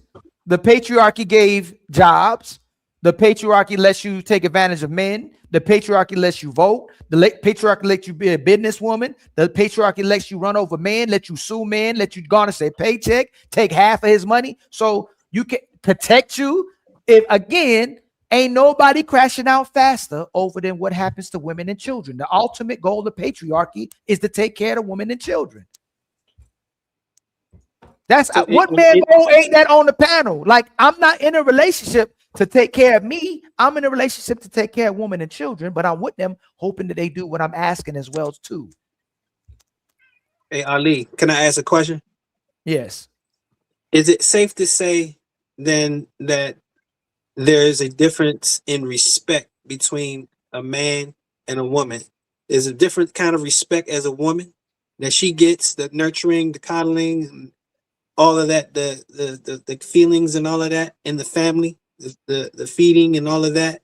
And a man's level of respect is the more of the authoritative side. Would it be safe to say that both are supposed to work together, but it's different? Yeah, so the woman, honestly, and I think there's a jealousy with that, and I think it's a power dynamic that's the issue right there when we speak on that. It becomes jealousy. It becomes envious of the man. But because they think it's the man being almighty man and all of that is tyrannical ass nigga. Just like you a slave to me, I'm a slave to you. If I don't take care of you and you're destroyed, I'm destroyed as well too. Every woman is ideally a home. Like even if you ain't got no home, she's your home. That's why that saying the home, the heart, no. The heart is what the home. Hold on. What's the saying, man? It's on my door, and I can't believe I forgot it because the heart is where the home. No, the home is where the heart is. Your home is where the heart is. Wherever this person you love, wherever love is, that's where your home is. So your wife or your woman is home. Love, she is love. If there's no love in the house, there's no home. Like it's simple as that. The reason why men wake up, that's why when they talk about the men being high career earners and purposeful men, we are driven like that. A lot of times they try to take complete credit of it, especially if they're not doing nothing back towards the man, but it's in our nature to be driven and purposeful. When we have women, you got to show up every single day to take care of your family. It's no options. She has the option to not have to go to work. You can come back home, you can rest. Essentially, hopefully you cooking, hopefully you cleaning her home, but isn't that being an adult? I'm not asking you to be a slave. If you didn't have me and you at home by yourself, ain't you cooking? Ain't you cleaning? Ain't you take care of the house? How come when it comes to having to do it for a man, you become a slave? But again, women have the most valuable role. We may have the most important role, but a woman being a mother, a woman being loved is the most valuable. Ain't nowhere. There's no reason for us to live if she's not loved. There's none. We be fighting and going to war every single. The fact that women exist is why men fight for peace. And if a man is willing to jump in front of a bus and die for you when he hears something rattling downstairs in the basement in the middle of the night, shouldn't he be considered the head of the household? Like, what is wrong with that?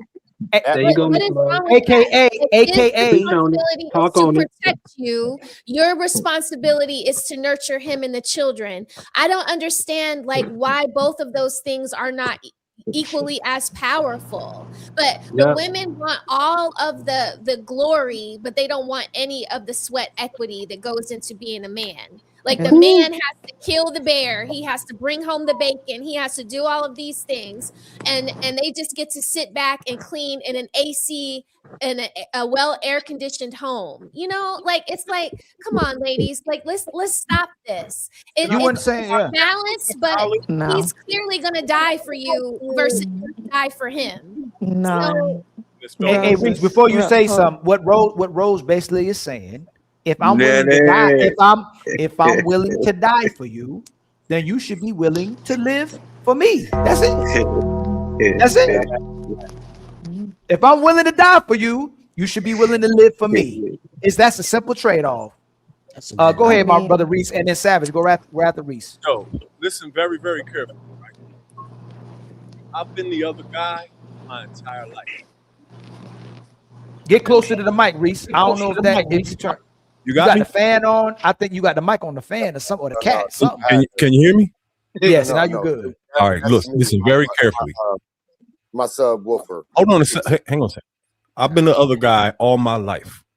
And one thing that women know how to do, like experts, is that over time, when they're a housewoman, a house mother, and all of that, they learn hacks and ways to take care of their chores and homely responsibilities in a very, very short period of time, so they can have the rest of the day to play. That job of being a housewife is not as hard as you think it is. There are hacks, ways to make it look like a walk in the park. There's no one alive who can debate me on this. Are you? Have y'all not? Do y'all realize we so brainwashed and programmed and engineered? We only talk about this when it comes to doing it for a man. She not complaining about it when you're just an adult. If a man's single, what he doing? He's cleaning, he's cooking, he take care of his house. If a woman is single, ain't no big issue. She got to cook and clean. She got to take care of her house. It only becomes a point of contention when you have to do it for somebody else. That's all it is, really. Like you have to, like, think about this. You said you wanted to work, but then you say being a housewife is a job. So then why you want to go to actual work? Why don't you still keep working in the house? If you want a job, you want the opportunity to work. Stay your behind in the house and keep working there. And if you say it's a job, but for some reason, if we come back home, it's the easiest job in the world now. It was the hardest job in the world when you was home, but as soon as the man come home and you go to work, and now I'm a lazy bum. Now I'm a broken, a lazy bum. It's the craziest thing in the world. So ultimately, what you start seeing is that the woman wanted a lot of women. Shout out, and I'm gonna say it again because I gotta keep saying it. Shout out to the real women. Shout out to the women that love their family. Shout out to the women that love their purpose. Shout out to women that's taking care of home. Shout out to women that's taking care of yourself to be the most productive, loving, giving person in society, and being a woman of community, God, youth, and righteousness. But for these other women, they wanted to go to work, so they didn't have to work for their man. And then they sending their kids to daycare, so they ain't got to watch their kids. That's all it ultimately is, because none of y'all complain about what you do. Y'all love it. Every man on this panel can work a 12-hour shift, and when he get home, he still want to beat the brakes off his woman. It ain't no, oh, man, I was working all day today. I'm tired of having sex. I don't feel like having sex. Hey, I came home just in time to beat the brakes off of you. That's what I did. I worked all day. Hey, do we need to do something with the kids too? But the ultimate goal, I'm still gotta make love to my woman. I'm here for my lady. I still gotta beat the brakes off of you. A lot of women. I'm tired. I don't. What is Ted Riley doing over here? I was at home, or I was working all day, or I was with the kids. Man, don't operate like that. Hey, y'all could be at home all day being daddies. Your kid jumping all over the place. You playing with them. I can't. And in your mind, well, I can't wait till she get home. That's men. Like, hey, correct anybody on the panel. If y'all at home with your kids and your woman either went to work or been gone all day, you be like, well, I'm on with my hold on. I'm with my kids. Boy, I can't wait till she get back tonight, boy. Y'all don't be like that. You on your Faith Evans right now, soon. Everybody, I swear to God, anything. If I go to work, boy, I can't wait. I can't wait to see that tonight. If you at home with the kids, boy, whoo, I can't wait to see that tonight. There's nothing you can do that you can't wait to get back to the woman. So if and again, when they be saying that we don't want to sit, we don't whatever, like. We love women. All we talking about the fact is we want women to value men and to reciprocate. That's it. And you can't even you can't keep up with what I got to give to you. We got enough love for everybody. So all I'm saying is, men just talk about either bad women or women not reciprocating and valuing their men. We don't say we don't need women. We need women. We love women. And we obsessed with women and we crazy about women. How the hell I'm not gonna be crazy about no damn woman? You know what I'm saying? We don't say delete black boys. We don't say I don't need marriage. I don't need a man. I can do it all better by myself. Brag about the single life. Brag about hot girl summer. Brag about being a boss bitch, a bad babe. We don't brag about none of that. Hey, where this woman at? I want a woman. That's the number one thing that men are looking for. You want a woman. That's all. Period. Get in deep. Anybody rebuttal me if you want to. Right now, y'all thinking about right now. Reese was like, "Yo, man, yo, where that?" Yeah, like you think about the lady. You either think about a woman that you ain't with, or you think about a woman you ain't with. That's majority of the time what women think. And then you get disrespected for that. You a sexist because you thinking about a woman. Ain't that crazy? Man, we don't love women, but most men want multiple women. What the hell you talking about, man?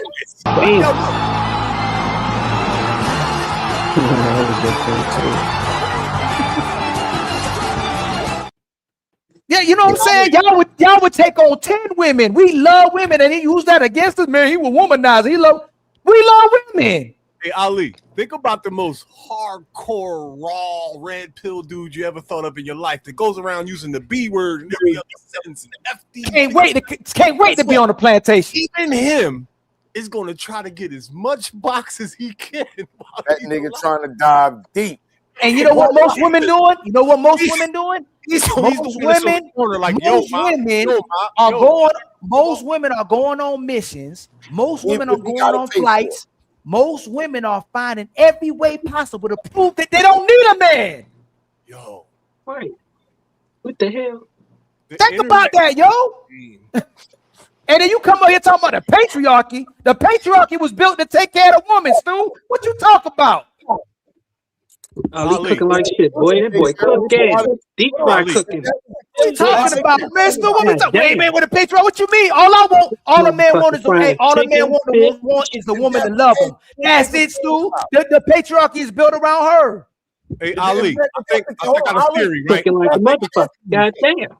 That's the case. What the fuck they complaining for? This man cooking. Savage and smell the roses, and Truth already talked about it. They are complaining about having to have a responsibility to love you. That's controlling. So when you control your hold on, Stu. Right. When you got one woman, you gotta control where you put your manhood at. You gotta control that thing down there because it got a mind of its own sometimes, right? You gotta control yourself, not going outside with the boys all the time. You gotta control yourself not to go to the strip club. You gotta control yourself not to be going to see other women. You are controlling yourself to be with this woman. So as soon as you say, "Hey, you know what? You shouldn't talk like that." You shouldn't talk like that. You shouldn't dress like that. You shouldn't conduct yourself like that. You should cook a little bit like you would cook if you was by yourself. You should clean like you was by yourself. A lot of bit. Just one more low. Oh my God. Smell the roses. Ali's controlling. Oh my God. Realize it's controlling. Because you asking to be loved and you asking for the woman to meet an expectation and standard that she wants a relationship with you, but she wants you to have no authority with all the responsibility. Wait, hold on. One more. That's slavery.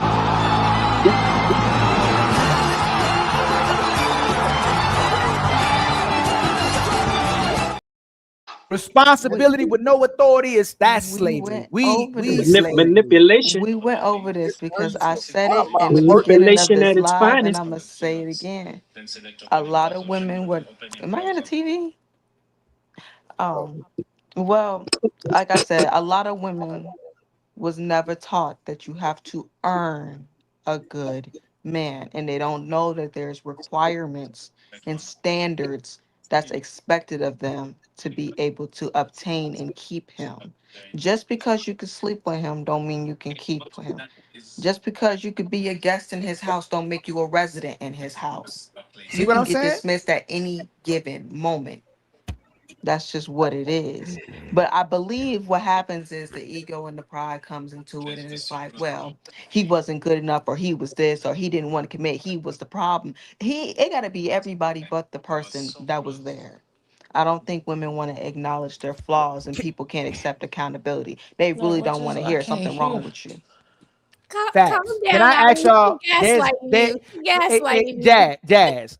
I'm unmarried with no kids. The best thing I can do with you prove my point is to live for myself. What the hell are you proving by living for yourself? Anybody can live for themselves, Jazz.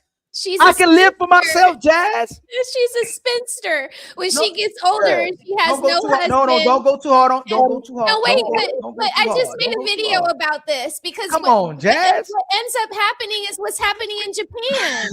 There's nobody to take care of them when they get older, and then they become the problem of yes. the government. Why, hey Yo, Jazz? can I add Why? to this, Hold on, yo? real quick. Why should men not just bust nuts 24/7 and care about getting sex if women are designed to live for themselves now? Why the hell should I think about why? Hold on, hey, hold on, Rose, slow down, please. Smell the roses. Hold on. I'm making a point. If you're gonna live for yourself, stop calling a man a womanizer. Stop talking about he ain't got no dick discipline. Stop talking about he don't want to get married. Stop talking about he want to be single. Stop talking about he busting down everything. If you living for yourself, don't be mad when men start living for themselves and don't come protecting no woman or caring about no women. It don't make no sense, Jazz. You just, and I know you got a man, Jazz. How can the best thing you do is live for yourself? That don't mean nothing at all. That's why we say when women talk about sex, it don't mean nothing if you get sex. You can get sex all day long. It's hard for a man to get sex, but go get a relationship. Go get somebody to put a ring on your finger. Go get somebody to love you and take care about you. How about that? Go prove to me that somebody else love you more than you love yourself.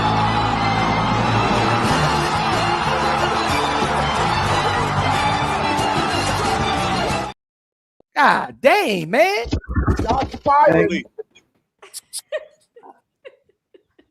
There's no pregnant young people on planet Earth right now. That's a fact. I got y'all thinking. All 7 of y'all shut up and let me finish. Why you Hey, restart from the beginning, so I can you cooking. Let me hear what you said. Go ahead. Okay. There's no pregnant young people on planet Earth right now.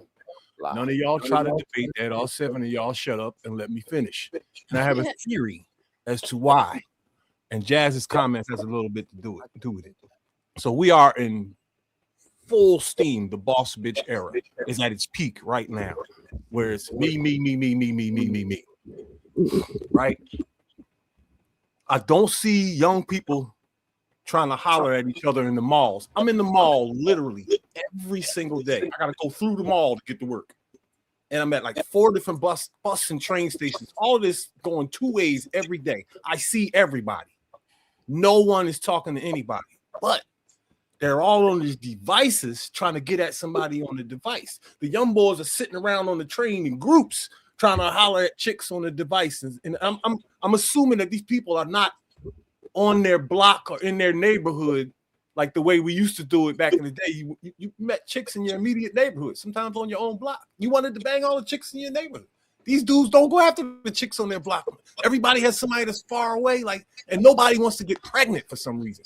So I feel like the women you're going to get horny. You're going to fuck. You should probably find a dude you'd like to do that with, because living like that, you find a lot of dudes that you like and you're going to fuck them. And they're going to do the same thing. And this culture is only going to bloom into ultimate chaos. Where is the next wave of children going to come from? They ain't even, where are they? It's crazy. You know, for the first time in history, 40-year-old women are having more kids than teens. Like first time in history, young Now, women. now that you've all had a chance to think for a 40-year-old women is having more babies than a young girl. Now that you had all had a chance to think for a minute or two, I want y'all to I just- respond like to what I Yeah. said. There are no pregnant young people on this planet. I haven't seen one in 5 fucking years. Hey, let me What? real And that is a fact. real That's a quick. fact. Hey, what Hold on, we hold on, speak? CEO. Hold on, CEO. Hold on, real quick. Hold on. I'm being a horrible host. Hey, I apologize to my brother Rolando, and I apologize to my brother CEO.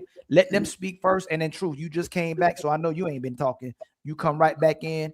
Go ahead, my brother. Go ahead, my brother Rolando, then CEO, then Truth. You on mute, my You're brother. muted, I Rolando. gave you the mic, brother. You on mute. You talking to You're yourself, muted. brother. You're muted, Rolando. It's your time to shine, brother. You got to unmute, fam. Huh? Oh, 2 Unmute seconds. Oh, yourself. you need. Hold on, Oh, you Stu. need It 2 ain't. seconds. Okay. You my co-host. No, I was just letting you know he was muted. How many voices he need? I didn't know if he was still talking. Yo, Stu, you a trip. I love you though. I love you You're too, still bro. You say Rolando. you need 2. Is he saying he need 2 seconds or 2 minutes? Is that what Yeah. you're saying, Rolando? Blue Dot, you're Just muted. gotta, Oh, okay. I'm gonna just go since he Go not. ahead, CEO. Go Yeah. ahead, CEO. And your mic cracking up too, man. All right, my bad. That mic a little dusty. That's better. Nah, it's a little dust. Let me see if I can help you. Hold on real quick. All right, go ahead. That's good now. Nah, it ain't good. Hold on. Let me see. It sound like it's a what happened? It sound like there's a short or something. Or your camera running hot or something. Something happened. It don't sound like it usually sound. Go ahead, True. They ain't ready. See, they don't be ready, man. They don't All be right, ready. so what Reese has spoke on, it's Hey, refresh real quick, CEO. Just refresh. it keeps reminding me of the rat experiment, Ali. It keeps what Reese spoke on, where men aren't trying, and at first it was an explosion, and now we're not dealing with each other because of the being able to connect with each other socially due to these phones. You know what I'm saying? So it's amazing. So I just say, man, I appreciate what y'all do.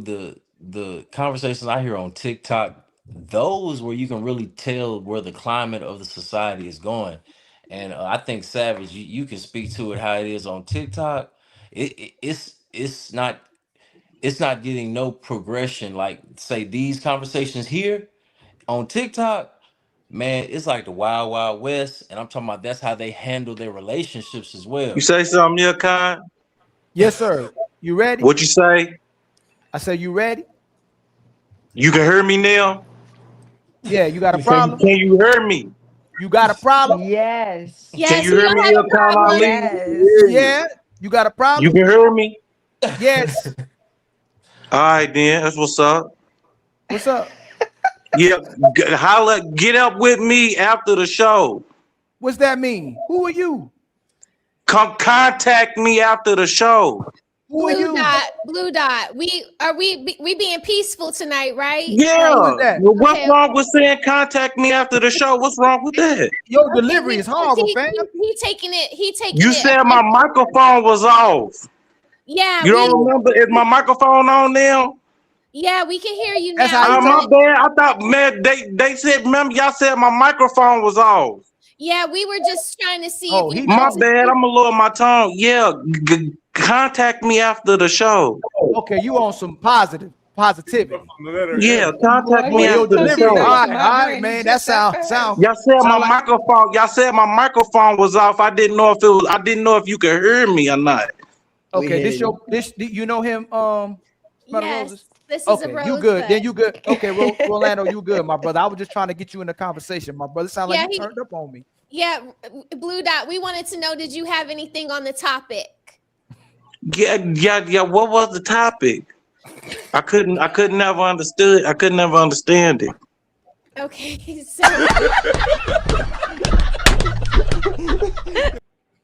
so we were just talking about men's roles and women's roles, and basically, do you agree that there should be like the man of the house? Do you agree with this saying like men should be the ruler of the house or the patriarch of the house, the head of the household, and the women do the nurturing.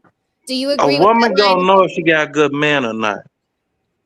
Okay. A woman's not gonna follow nothing into a dead road. Period. Oh my God! Ali. Okay. She said until what? CEO. Hold on. You said she ain't gonna follow until what? A woman is not going to follow. She's not gonna follow President Obama into a dead end. What did you say, nigga?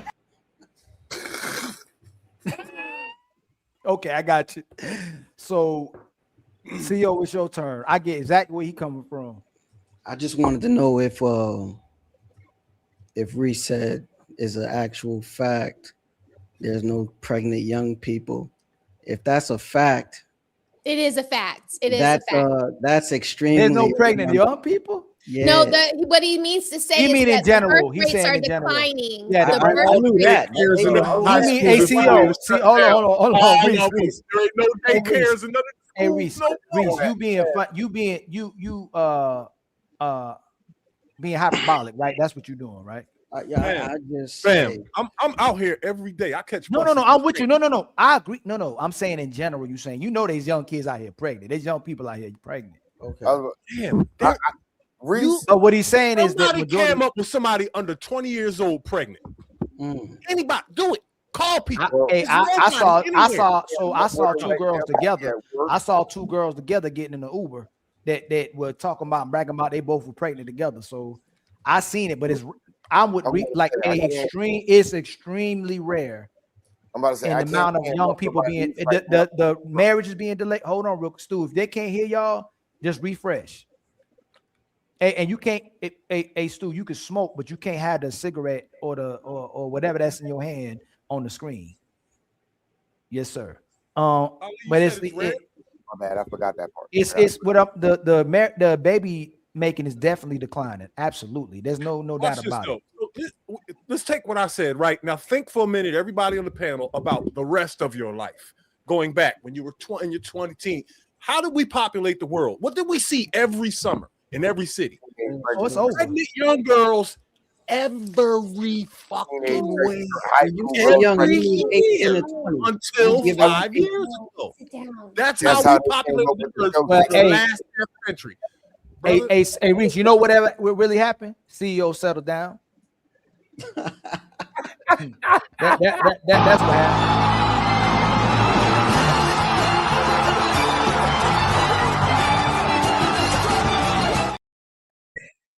CEO ain't outside no more. Nobody getting pregnant, man. That's all. CEO in the crib now, huh? CEO in the crib now, Reese. That's what happened. No, but the birth rate globally is a problem right now, where when we get older or our kids get older, there's not going to be people being able to take care of them. And a lot of us ain't going to have nobody to bury us, especially, well, I ain't going to say especially, or we keep talking about them, but like, especially, you know who, but people ain't going to have people burying them in the ground, man. And they think they can die without no family. They're bragging about it. That's what I was saying earlier. That's what's happening in Japan right now. We can make a killing investing in Japan because there are so many families that didn't have children that just died off, and they're giving real estate away for like $1. Ali. That's crazy. That's crazy. Can I speak real quick? All these conversations, I simplify things. So we know the people who were in control. Let me think. The dude that's over Microsoft, they have a depopulation agenda. Are y'all aware? Y'all know that he literally say, "I want to depopulate." So that's one way they did it, and then they did it with the jab. You know, with all that going on, that's one way they did it, and then also with these deletions. Yes. Coronavirus. Don't forget, there's 70. I said deletions. There's 73 million deletions worldwide every year. Where that's a nation. That's babies not making it into this world. We kill a continent every year. That's a continent mathematically. Crazy. So check this out. Oh, let me land real quick. Let me land real last quick. one, and I'm done. Ain't true. I'm getting right back. It's more babies that were deleted in the last 40 years than all the men that have been deleted in the last 100 years and all the wars and all the homicides in the last 40 years.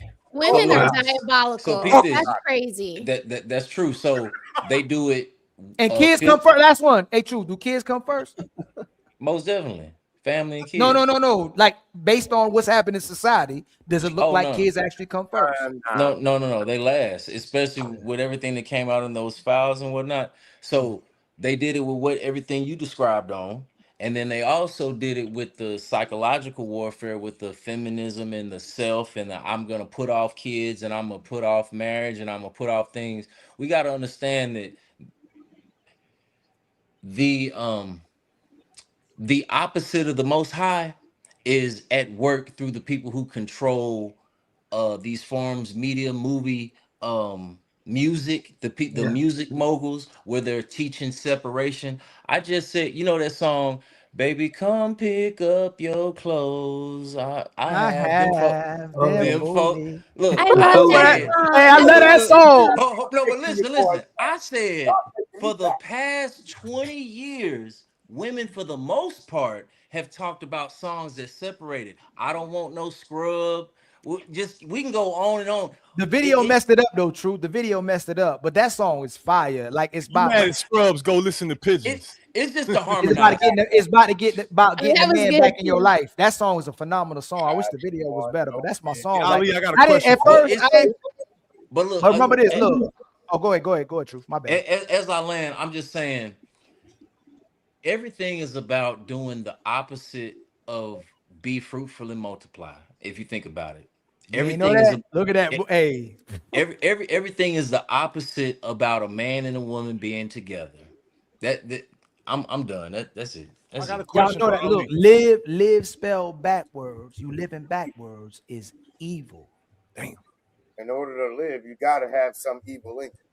Oh, I got a question for you, Ali. Here you go. Do you Go ahead. do you believe the abortion numbers that they put out, or do you think they're like they boost them? You think they lie about it? The amount of women that's bragging about it, the amount of women that's getting. There's a girl that interviewed a girl that was bragging about having 10 deletions. So I don't think they're lying about it. I don't think it's They exaggerated. deleted twins. I think most of these, I think a lot of these women, not most, it's a certain minority of women who's doing it too. It's not, so let's not do what women do with us. It's not majority of women who's doing this. It's a minority of women who's doing this. It's not a majority of women. It's not a majority of women who delete kids. It's a minority of women who delete kids. So we don't do what a lot of the numbers are real, right? If the numbers are real, mathematically, what this means mathematically, not trying to be mean, is that the biggest human massacre ever recorded is literally performed every year and improved on, because the numbers always go up. I researched it. Every year. That's the biggest. There's never been a human massacre, not the flood of Noah, the slave trade, none of that can even pale in comparison to what happens every year on this earth if those numbers are real.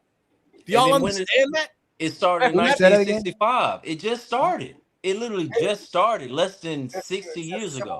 65. It started like that. That was like saying the flood of time Noah only killed a few million people.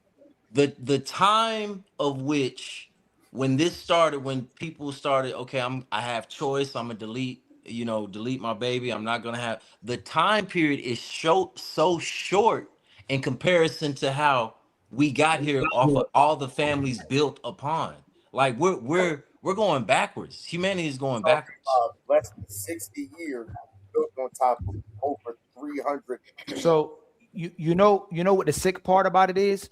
So what Reese is saying now, Reese, it's 73 million deleted every year, but it's 130 to 140 born every year. If that number starts doubling, we in trouble. Just think about that. So there's 73 million being deleted. It's 130, 140 being born every year. Here's a bad joke for you. If every woman, if they decided next year no one's going to have an abortion, we're going to have real problems. There's going to be 70 million new human beings suddenly. Infants. Like, I disagree. Well, we don't have a problem. We wouldn't have a problem. So you could. So when they We talk can't even about handle 20 million migrants. What we gonna do? no, but that's a lot. Now that's a lot. So you could put the whole world's population in Texas. When they talk about overpopulation, they're lying about that. Yeah. So they lie that. I'm talking about now, resources and like immediate we got the resources. we, with we 70 got the million resources, people man. is- They lying about all that. Now that's fear mongering.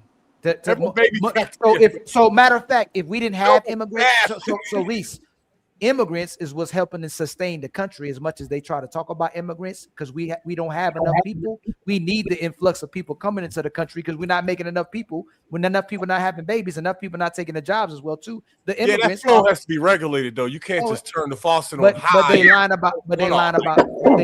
but they lie. Majority of black people, white people, immigrants is not the biggest part of our problems. It's the corporations. It's the corporations. It's the cost of living. It's the fact that people can't survive. It's the inflation. We got bigger problems than immigrants. I agree. It's the people in power is our biggest problem. Those our air is the problem right now. Yeah, they try to get us to deflect from the problem by pointing at everybody else. They're not even close to the biggest. I think men and women getting along is a bigger problem than immigration. Nobody said that. I didn't say illegals are making up the difference of children. I said they're helping the country. I didn't say that. We need people. We need the influx of people to come to the birth rate. No, don't do that. Don't do that. We don't need illegals though. Right. Who not illegal? Who ain't an immigrant here? No. I mean, like, no. Oh, you said illegals. No, I'm not saying. Okay. No, I'm not saying that. Okay, be careful. Be but careful. there's still y'all. The majority of people who they claiming are having the problems with the illegals is the people who came over here and didn't get another green card. Most of the people that end up being illegal here are people who came here illegally and now they're illegal. That's what's happening. They didn't get their most of the people here that's coming here ain't coming here the wrong way. That's a lot of them just didn't. But it's still a crime. I'm not taking away from the fact that if somebody comes over here, it's a crime. If you come over here illegally, you came over here illegally. But majority of people that they're talking about illegal are people who came in illegally, and then they redo them papers to stay in the country. But they still working. That's the key. You understand the playbook though, right?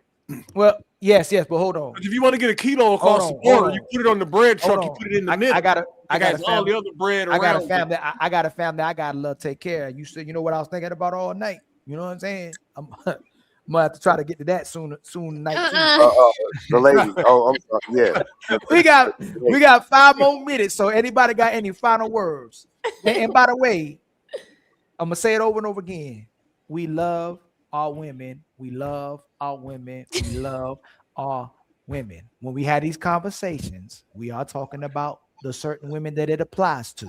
If it doesn't apply, let that mother fly.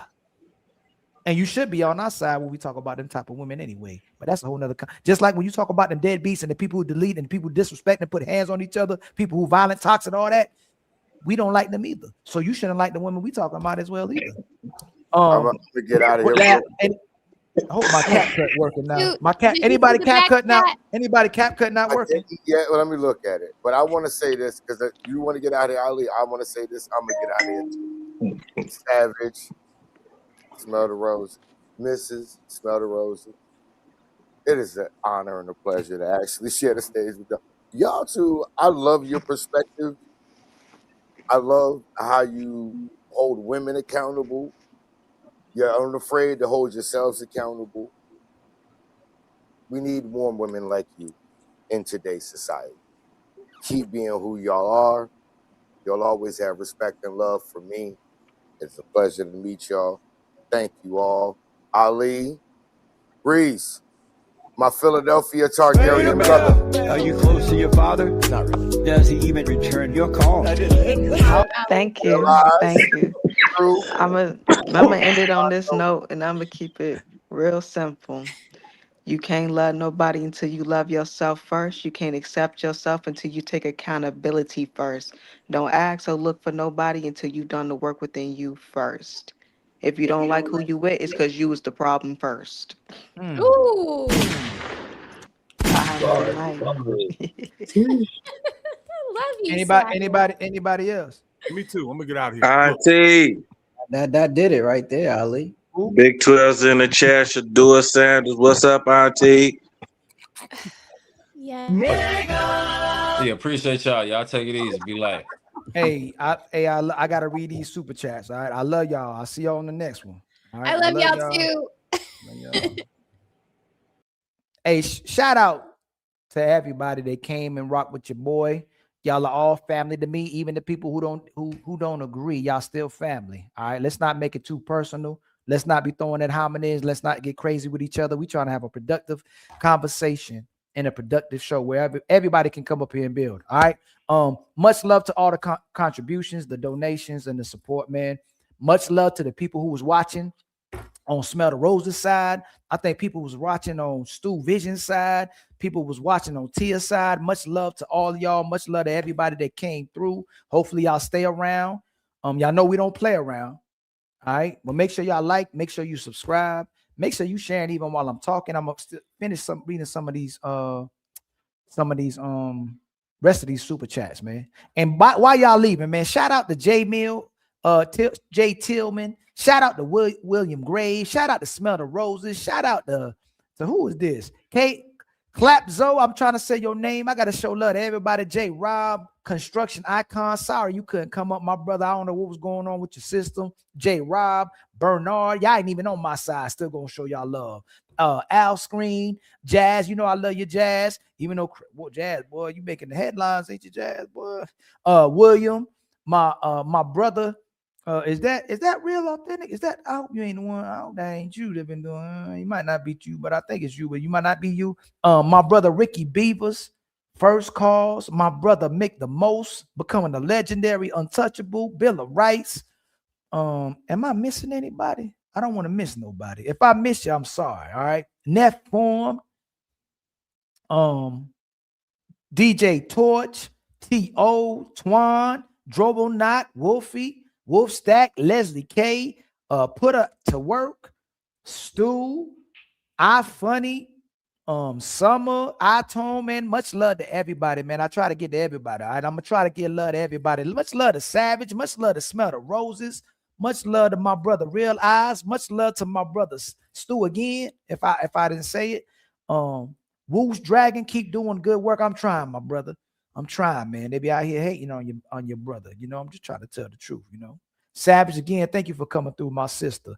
Let's finish reading these. All right.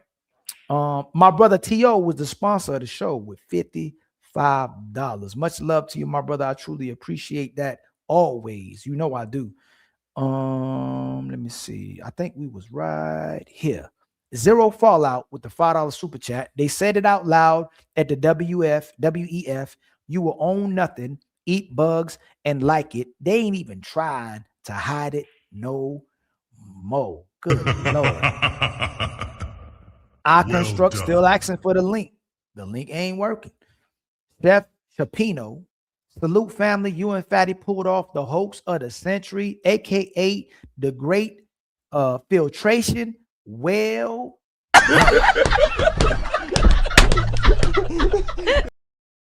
and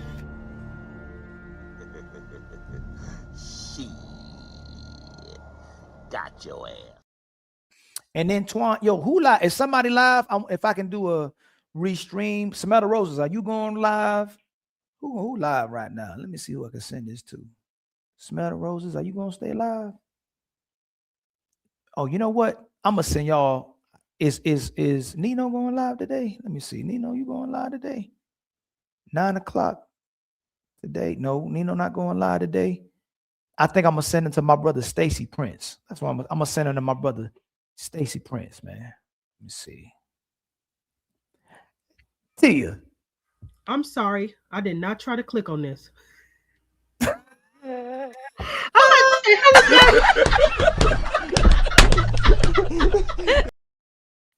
It's okay, Tia. Luckily, you ain't doing nothing else, Tia. You better be careful. Turn that camera off. I literally just opened up my laptop. You better turn that camera off, Tia. You know what I'm saying? You almost got in trouble. Hey, have a good night, Tia. All right, good night. All right. Shoot. Y'all about got a surprise, and I was my whole screen about to lose my screen, man. My brother Twan with the $5 super chat. I think Stu is under the. And then my brother DJ Torch with the $5 super chat. Black men no longer have control of themselves, so they no longer can control the house by default. Some can and some cannot. Man, brother, I don't think that's the case, my brother. Most people are controlling themselves. It's the part where we struggling is in a relationship. If the sisters are going to pick themselves every time it's time to reciprocate and love you, and they want to lead themselves, you can't lead nobody that don't want to follow, my brother DJ Torch. So I don't agree with that one. I can get your perspective. I think there are men that's not leaders. I think there are men who are bums. I think there are men who are not productive. I think there's men who's lazy and not motivated. But for the most part, most brothers and sisters got control of themselves. It's where their priority lies. And men still crazy about women. Women just got to be crazy about men. Oh, shit. Oh, shit. Oh, shit. And then my brother DJ Torch with a $2 super chat. More men attack women than they do saving them. That's absolutely wrong. You can come pull up next time on the show. The data does not show that at all. Less than 1% of the population engage in violent acts or homicide. We're not going to let the black community have that type of rhetoric or narrative. That's absolutely not true. But I still love you though. And if you're going to use that, there's more babies that's getting deleted than the majority of humans who've been deleted on Earth. So do we need to protect children from women? That'd be foolish to say because of what a minority of women are doing. Construct Icon with a $2 super chat. Positive energy activates constant elevation. Much love to you, my brother. And then my brother, is that T.O. again? T.O. Hold on, T.O. I want to make sure yeah, T.O. Okay, my brother T.O. The median age in the United States has risen to approximately 39 to 30. 39.1 to 39.2 years. That's crazy. Oh shit. That's crazy. My brother Wolf's Dragon with the $5 super chat. Keep doing the good work, man. We're gonna keep trying to do the good work, y'all. I appreciate every one of you, even the people who disagree, even the people who hate watching. Y'all know I still rock with y'all. Y'all know I still love y'all. And even if you don't agree with everything that's going on, know that I still support and love the people. Sometimes you gotta love people from a distance as well too. What I'm gonna do, I'm gonna send y'all, let me see, to my brother Stacy Prince. All right, tell him Ali sent y'all. All right, tell him Ali sent y'all. Let me see. I think got my brother Obsidian in the building. All right, make sure y'all say Ali sent you. All right. My brother Stacy Prince be making the headlines as well too. All right, let me see. If I can find a redirect. Now look, Fat, I was about to send it to Untouchable. I don't see Untouchable online. I do not want to get fired and be kicked off the Untouchables again. That's why I really got kicked off, because I didn't send the redirect to one of the Untouchables. Let me see. Where we at? All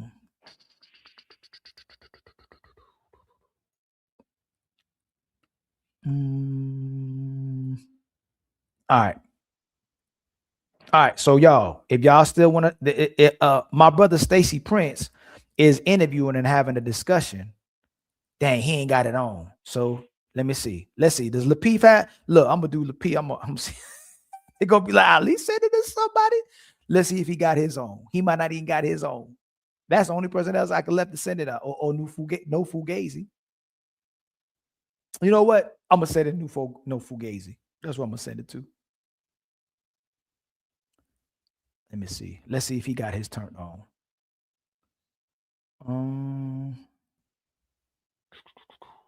Y'all want to watch no? Oh, hold on. Let me ask y'all. Would y'all rather go to Lapeef or would y'all rather go to No Fugazi? Where y'all want to go? Where y'all want to go? Y'all want to go to Lapeef or y'all want to go to No Fugazi? Where y'all want to go? Where we taking y'all? And that's if Lapeef even worked. Hey, Smelter Rosa, you so funny. Let me see. My brother Stu say I don't drink beer. I drink that yak. Okay, we're going to Lapeef. All right, we're gonna go to Lapeef. Let's go to Lapeef. We're gonna go to Lapeef. Customization, redirect, and let's see. We're gonna send the Lapeef. I don't even know if he even taking it either. Ain't not like that. Pause. Let's see. Nope, he ain't got it either. Man, these people that say, oh, we don't even care about the alley-oops. Let me see. Next one. Hey, the only one we can try is Cooley. And he might not got it either. I bet. Let's see if he got it. He a smart man. He got it. He got it. So we going to Cooley, y'all. All right. Tell him Ali sent y'all. All right. I love y'all. Oh, Cammy live. And Coco's still in the back talking about she coming back. Coco, if you don't go nowhere next stream, Coco. Hey, great job being a great mother, Coco. Great job being a great mother. All of y'all, all the mothers and fathers, man, much love to y'all. Okay, so we gonna send everybody to Cooley. All right. I love y'all. I'll probably see y'all tomorrow, maybe. I'm gonna help my lady around a little bit tomorrow, around the house a little bit, because you know, men ain't just oppressive. Men ain't just trying to take care of women. I appreciate my woman holding it down. So maybe I help her clean tomorrow, take care of the house a little bit. You know what I'm saying? Because we ain't patriarchy or whatever my brother Stu was talking about. We can help our ladies around the house, right? Okay. Oh, my brother Construct with the $2 super chat. Savage in the Wabbit onesie, though. Let's bounce. What? Oh, what you talking about? I'll see y'all next time. Y'all want me to, I'm gonna end a little bit with the outro. I missed that song. I ain't get to play my song. And then we going to No Fugazi. I'm gonna just play a little bit.